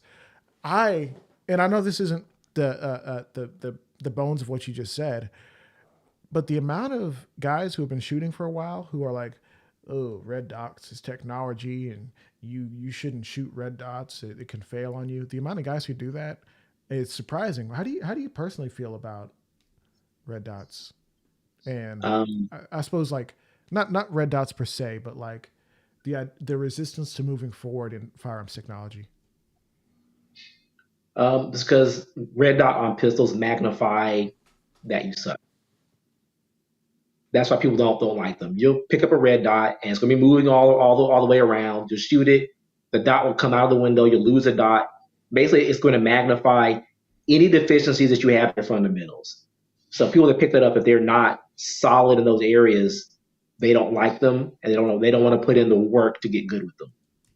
Mm. I think it's not just the future technology; it's the current technology. You remember? Well, maybe everybody was involved in firearms back then, but I remember when red dots on rifles were becoming a thing, and now you don't see rifles without optics on them. Period. End of story. 10 years from now, that's probably going to be the case with most pistols. You know, it's interesting. I actually put up a reel of a shooting.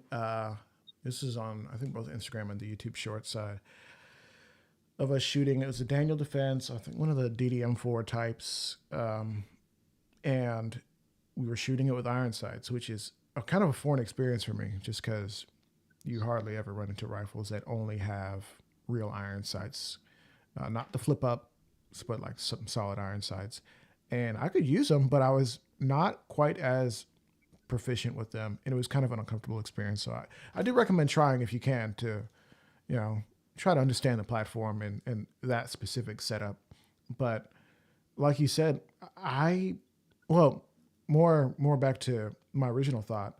There were people in the comments who were like, "Yeah, I only shoot irons on rifle. That's how I learned back in the army, and that's how I'm gonna die shooting irons on rifle." And I was like, "Wow." I mean, you do you, and that's fine. But as an instructor, you have to keep up with current trends of firearm Yeah, technology.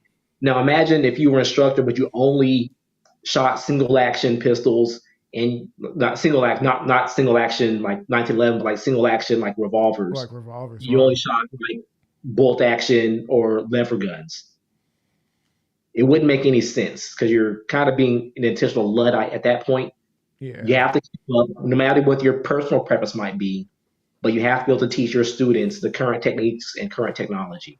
You know, it is interesting to see because you do see certain instructors. Some are famous, like really, like wow, people recognize them across the country, and some are, you know, just old school. And you realize, like, man, some of these guys they still shoot and move in such a way where you're like, you're coming from the old school of thought. Somebody from back in the '90s taught you how to shoot and move and shoot.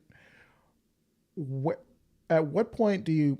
I mean, new shooters are not going to recognize what more the more updated methods of shooting are. But I've also had conversations with instructors saying like, "Hey, like I don't like to deal with this guy because I realize he's shooting in such an old-fashioned way. Like he's not staying up to date. Like what's the last time he's been to a class? Like you can tell because he's he's turtling too much or he's walking like a robot. You know, he's crouching like a tiger. Like where do you draw the line personally when dealing with other instructors or observing and teaching and growing as a shooter yourself when it comes to kind of updating your tactics and seeing people with outdated tactics and when I say tactics, methods, Yeah. techniques. Yes. How do you get by with that? Where do you get on with that? Well, there's always more than one way to do a certain thing. So unless a way is obviously wrong or grossly inefficient, it's probably okay. Um, However, my preference would be that everybody keeps up to date with this kind of stuff. Like, I've had to relearn my grip on pistol to try to be more effective running these smaller guns a little bit harder.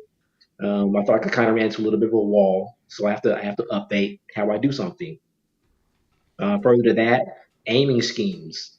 I have started trying to train myself away from being front sight focused all the time when shooting irons.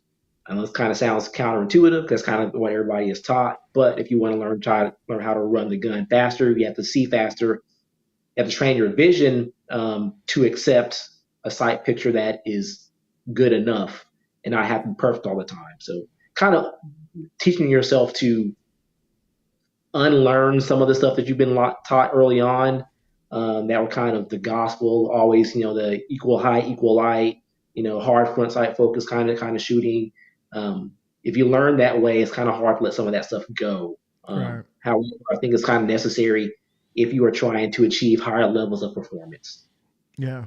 You know, I've been told in the past like, hey, if you're going to be shooting like in any real shooting situation, is going to all be point shooting. You're never going to target. You're never going to line your sights up. And I've had conversations after the fact with other people, not after the fact on that particular conversation that we had here, but just in general, who are like, yeah, that's actually that's kind of dumb because this reason or that reason. But ultimately, I've come to realize like there's people who have schools of thought. Like some people say you will never see your front sight or you will never see your sights at all. Other people are like, no, no, you may see your sights and you need to shoot accordingly. Where I suppose where are you in that camp in regards to seeing your sights in defensive scenarios or when you're shooting fast? Do you point shoot? Are you lining up your sights or what are you doing? I think this depends on your level of competency and your ability to apply different aiming schemes in different situations. Mm-hmm. If you do not have a high level of understanding of aiming and shooting in general, you might not see your sights because you have not trained your eyes or your brain to recognize your sights when you're shooting. Now, if I'm shooting competition, I I will point shoot some. I will have a hard front sight focus on others. I'll have a target focus on other targets. It really depends on the shot that needs to be taken. And it's going to be kind of hard for some people to understand that based upon what I'm presented with, I will choose different ways of engaging that target with the sights. But you have to have a level of understanding and have enough reps to be able to recognize what you're looking at and then process it in your brain and then send the rounds on target. That sounds kind of weird. People that can't do it yet. And I'll say yet because it is something that is possible for people to learn, but you got to go out and shoot more. Yeah. Where do you fall in the idea that you got to be taking 3-4 classes a year in regards to firearms instruction, and those who are like, yeah, you don't overtrain because if something bad happens, they're gonna look at your shooting resume and it's gonna appear that you maybe wanted to go kill somebody, and that's why you're training for that day. I've heard both schools.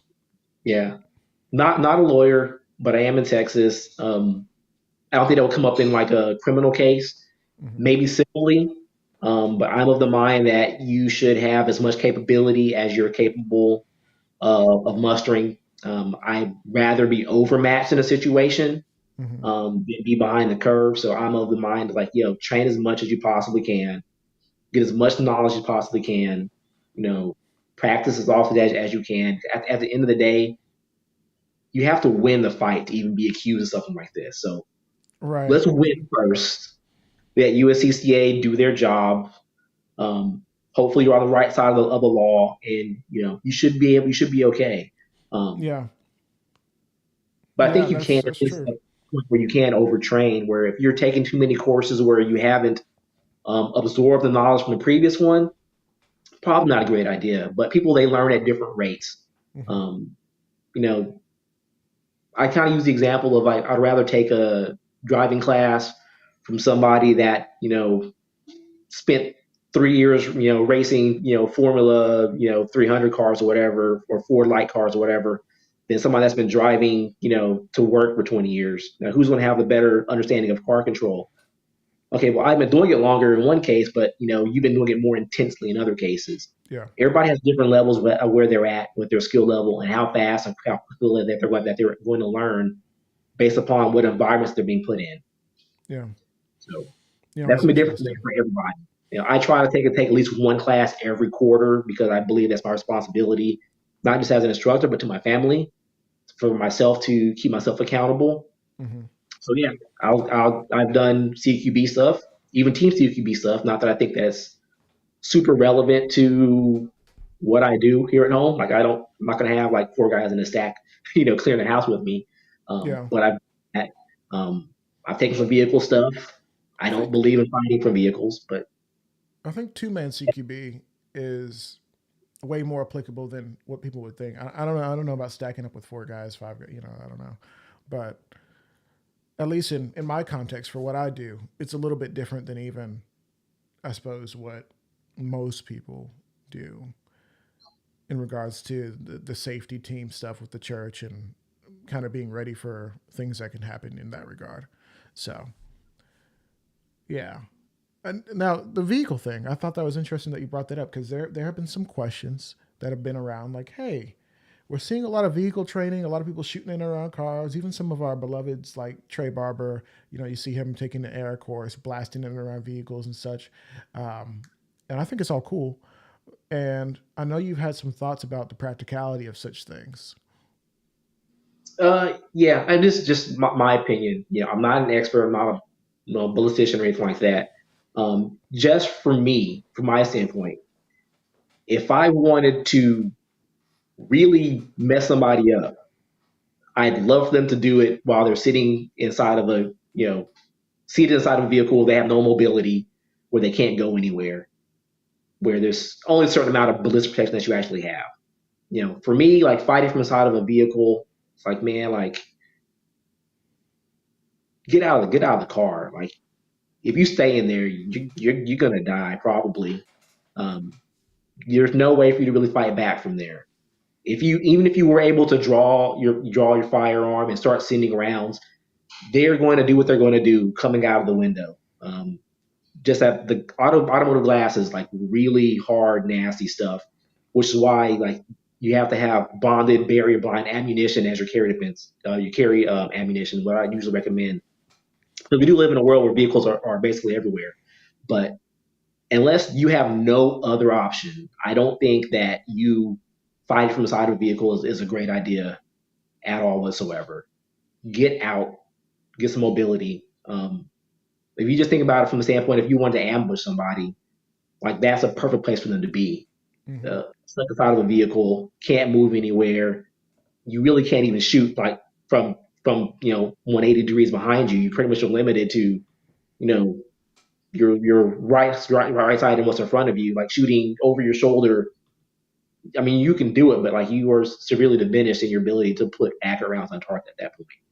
So I think there's for classes, there's some elements of showmanship in those kind of classes because they are cool, they are flashy.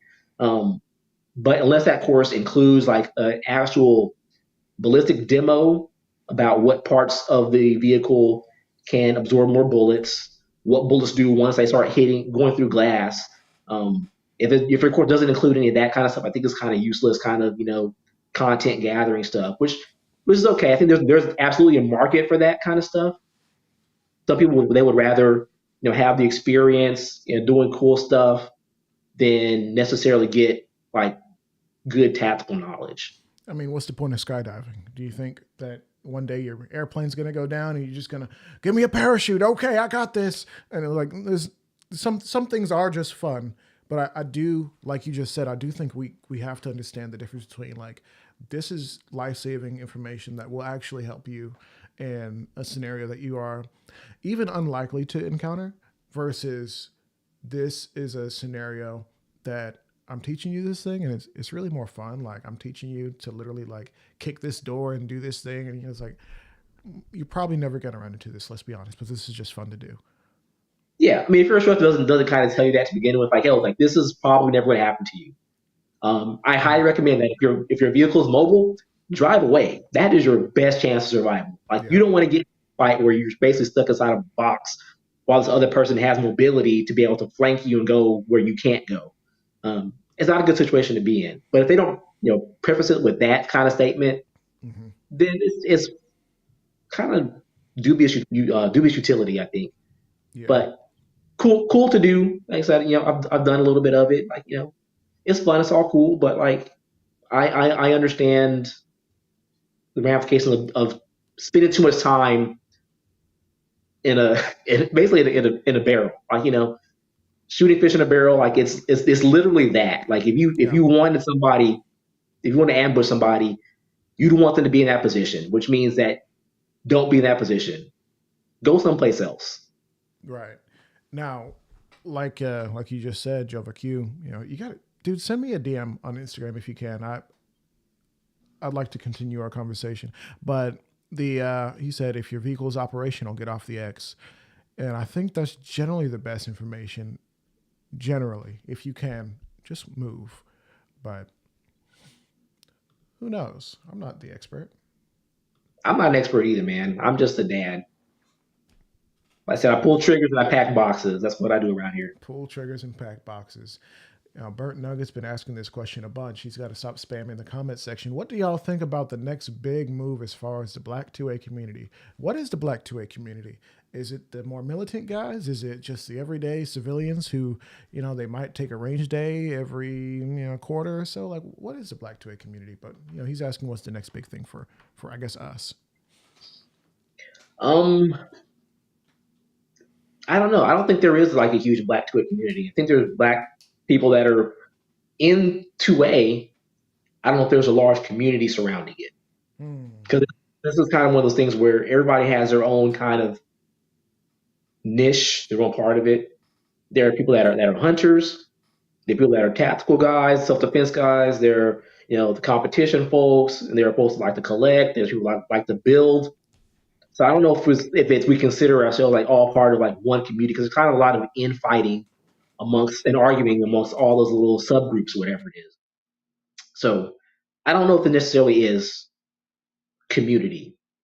I would like for us to kind of build one where everybody is, accepted into it. No matter what your thing is, we're all kind of going to agree that we want to grow this thing. No matter what that niche is, we want to get more people involved into it. We want to make them more knowledgeable, make them more competent, build their skill levels, and then maybe when we have like the next generation of folks involved with it, we talk about building community of what's next then. But right now, I think we have to kind of have to build that community to begin with.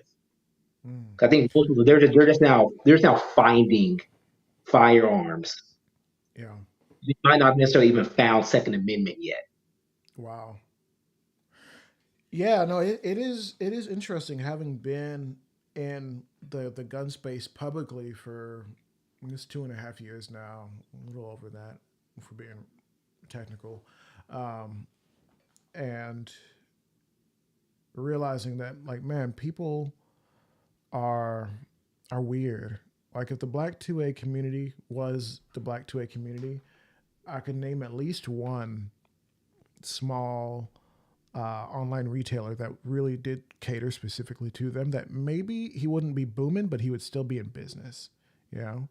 And I think even for yourself, and this is not to, say, woe is Randy, but I'm like, why isn't Randy the next Brownells yet? And I think you are the next Brownells, but why aren't you there yet? Like moving like millions of dollars in product. I'm Maybe you not are. there Maybe you yet. are. Are you moving No, millions? Okay. definitely not. If I was Yeah. moving millions, I have way more guns. And I'm not trying to say like, oh, woe is Randy. Why don't black people support Randy? Because that's just not the But move. they do support, just not everybody. And like I said, we've only been around for 2 years. We're Yes. still new to the space. We're not a household name. Again, I keep saying yet because Well, I'm glad you we're just getting clarified. They started. do support. You are getting Yes, support. we Now, are would you getting say your started. customer base is a strong percentage black, or is it really just everybody's buying your stuff? I will say probably strong percentage are probably in probably African American community. African Yes. American. The term black is so weird. Yeah. Well, I don't know. Both ways. We know who you're talking about. We know, but We know. I've been doing some reading.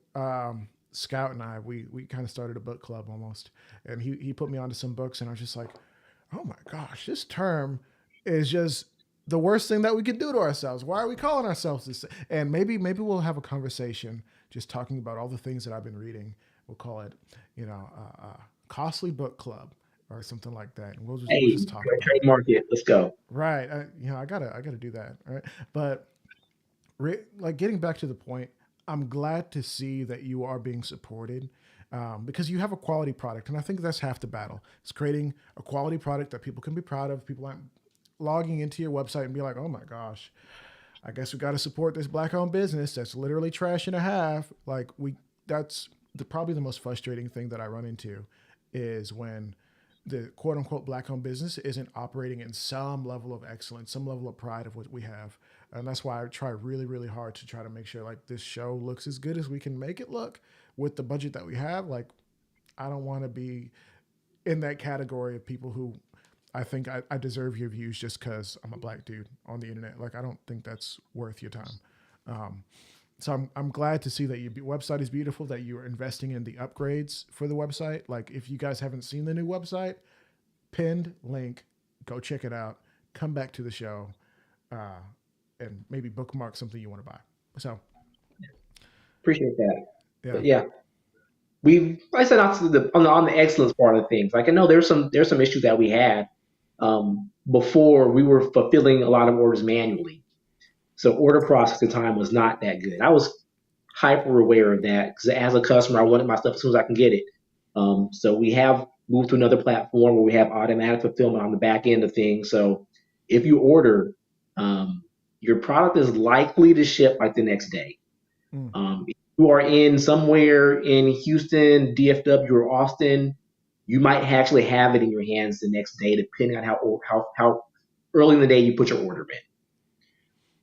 So we're aware of where we were failing, and we have taken steps to address those issues because I want to be we want to have some black excellence here, right? I want to have comparable products, comparable pricing, and comparable shipping and fulfillment times and better customer service. Like if you guys call or email, I'm probably gonna be the person to respond to it. Yeah.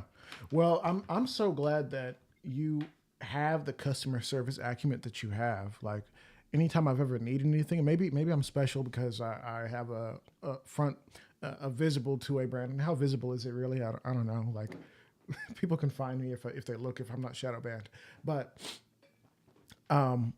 I'm glad that people will be taken care of. Like I'm ultra confident that I'm like, hey, don't buy from name a brand when people are like, I'm thinking of buying this optic from. I'm like, buy from this guy. He's not just messing around. He cares. He only wants to sell you good products. So I'm confident in that. And I think there's a certain level of pride that I personally have when referring people to you because I know you're about your business. So and I don't want to make you cry, so don't tear up. But I'm No, just messing. you're There we go. Kiwi Dog said, we need a black Grand Thumb Demo Ranch T-Rex arms and to do it at scale, different entertainments with different knowledge and whatnot. But then I'm like following this conversation as we're talking. Maybe I'm a little distracted. Um, Burnt Nugget said, I don't think we do. I think we just need to promote the people who are basically doing what we're doing right now as much as guys like Mike Jones. Um, Mike Jones being the real name for Garand Thumb. right. Um, and I'm like, ooh, that's he's got a point. What if because literally Garand Thumb drops something, and you see memes, you see people sharing it, you see a bunch of people in the comments, people jump to watch the videos immediately, and part of that's just his energy and the fan base that he's built, and you can't just tell people to do that. People have to find that within themselves. Look, if we're being real, Yeah. but it's also a decision. So Yeah, I wonder, do we need that? I think yes. I think having the kind of sort of casual um, content creators around this topic would get more eyes, get more people involved. yeah. Maybe I started off watching Demolition Ranch, and maybe they weren't super gun people, but maybe they got converted into because they saw a cool video that he did. Then maybe once they got their gun, they went to go to take some training classes. Then once they took some training classes, they got started getting political around it. I think it's a doorway. We want to again. I want to have big tents, so many big doorways, large windows we can start funneling people into. Firearms ownership is kind of just the first step of that. So, like I said, you know, we got to get more people involved. I was talking to you a couple of days ago about the whole issue they had with on the Naga site, where they basically post like a pro 2A message Mm-hmm. about like, the Colorado gun ban failing, and a lot of people, gun owners, were upset that they were pro Second Amendment. That's insane. It's a little bit nutty, but like I said, not everybody that owns a firearm is a Second Amendment person, but we got to get you there to even have that conversation. Right. It So is sure, yeah, interesting that a NAGA member is it members. Am I right? Or I suppose the members are those who follow the socials. well, not always, but there are people that were saying they're going to cancel membership and unfollow. Mm, Like, there were at least a few. There were enough people complaining about it that they had to take the post down, which is wow. unfortunate. That is unfortunate. I hate to see it. I'm gonna text Phil and complain. Like, how dare you? Stand by your guns, Phil. But maybe I won't because that's just adding to his stress. I want to see Phil win. I But want to see Phil too. so I think it's absolutely wild that people would literally join a black Second Amendment group because it's a black Second Amendment group, really. Like, Yeah, it says so on the About Us page. It says it there. It's not like they're hiding it from you. Like, oh, by the way, we're super into guns over here. Got your money. so that's just unfortunate, and I'm really hoping that maybe they can continue to, or they can see what happened and realize like, hey, some of our people don't get it, and then they can maybe position and build information and push that information properly. Because reality is, and I've done some planning for some events. If you are the planner for an event, or if you're Phil Smith, like the buck actually stops with you. Like if you don't get it, no one will. Like if you don't explain to people in a way that they can understand, like, hey, listen, like the Second Amendment is actually somewhat important, especially for your gun rights, especially right now with the amount of effort that people are going through to ensure that whatever you have is only 10 rounds, maybe less, and isn't bigger than 9 mil, maybe, if we're feeling generous. Until the next big thing happens and they say, 9 mil is just too much. You can have 22 and a shotgun. So, fact is, buck stops with us. Mm, So, it's true. hey, I know we've been going on for forever, so I'm just gonna see if there's like some question that's like super important that we gotta hit because I know you do have to get back to the family. It is Easter. Um, let me see.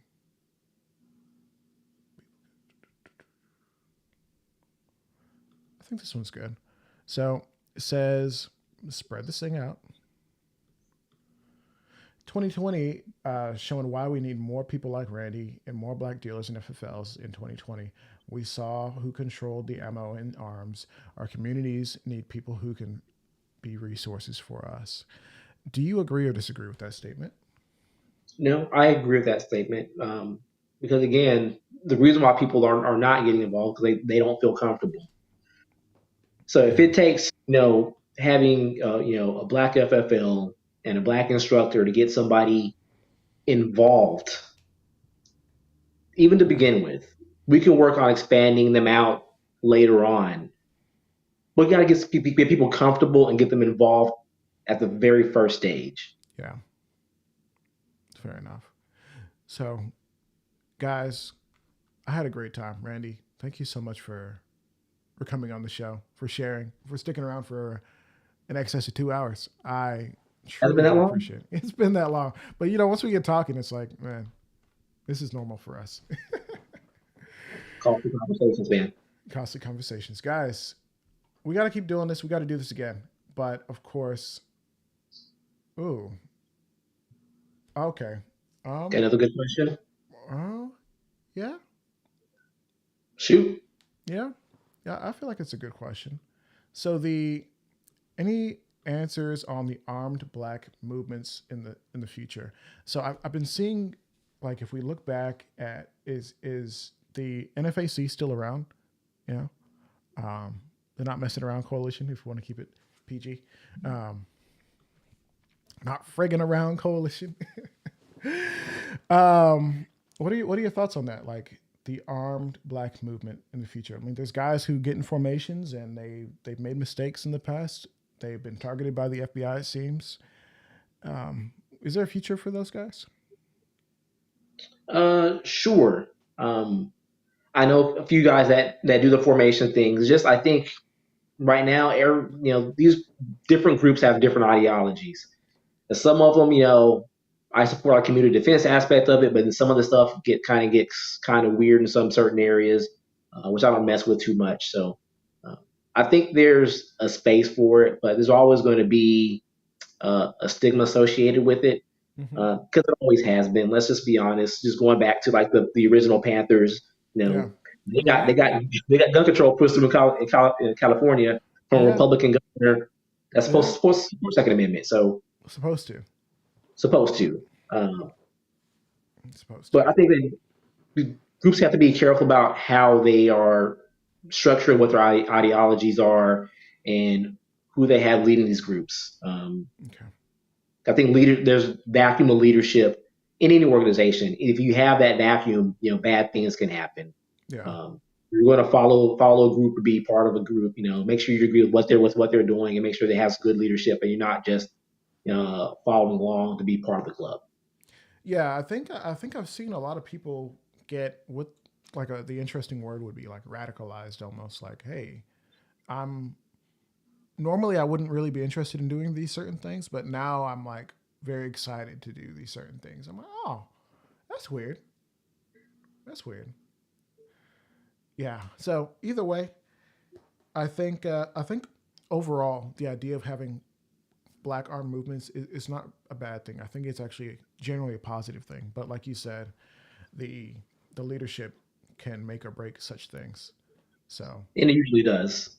And that goes with any organization or any group, armed or not. somebody mentioned the idea that having guns goes beyond the idea of calling them, oh, I got some new toys. Apparently, that's a pet peeve. But guys, we've been going on for way too long. We got it. We got to cut it off. How can people find you, Randy? ObsidianTactics.com. You can email us at info@obsidiantactics.com. If you text 281-836-3519, I'll text you back. Don't send nudes. No D pics. Keep it clean. Follow us on social media. We're at Obsidian Tactics, all one word on Instagram. And if you search Obsidian Tactics on the books of faces, you'll probably find us there too. So, Randy said, send him an email, send him a text, and be sure to send nudes, but only the good ones, only the D pics, because that's what he needs in his life. It's more of that. Somebody's going to do it, just so you know. Right, It's gonna right. Somebody's gonna do it. I don't even know if it's gonna be real. It's some like AI generated nonsense because you're not an idiot. That said, don't do that. This is a family friendly affair. Randy's out here working really hard to make sure that he can provide excellent gear for people like yourself and beyond. Anybody who needs gear can get it. Anyone can get it. But guys, thank you so much for tuning in. If you come along this far, make sure you're sharing out the fact that you enjoy these conversations. Don't keep it a secret. Some of y'all, I see y'all be enjoying the content, but be forgetting to share and add your own commentary. Clip something out and let people know, like, hey, listen, they said this. I highly disagree. Like, it's nonsense. Take him off the internet. Or better yet, hey, I saw they said this. I disagreed with this. I enjoyed this portion of it. And you should definitely tap in and add your 2 cents. As you can see, we try to include your comments and your thoughts in the show because I realized that we were having these shows in a vacuum. So, us doing it live, we can't do it without you. So, if you want to subscribe, great. If you want to support the show, really, that's the best way to keep us going is to like literally jump in and like support the show. We still have our shirts available on glockbay.com. We have our own tab, the Armed Atlas Collection, and of course, uh, Patreon. We appreciate that. $5 gets you in, and you can pay however much you want. And I try to put some exclusive behind the scenes stuff in there every once in a while. I try to put something there that's not out yet for other people to see. And sometimes, like right now, there's a conversation with Mike Smith. He's a bodyguard for. Or he was a bodyguard for the Migos, and he knew Takeoff before he passed away, and he shared some thoughts on that. That conversation is currently live for the Patreon guys who are in the private Discord. So, guys, if you are in the Patreon, y'all better go check that one out because that's a good interview. And for those who are interested, come check us out on all the platforms: YouTube, at armedatlas.com, etc. But guys, that's enough from me. You've been great. Keep it costly.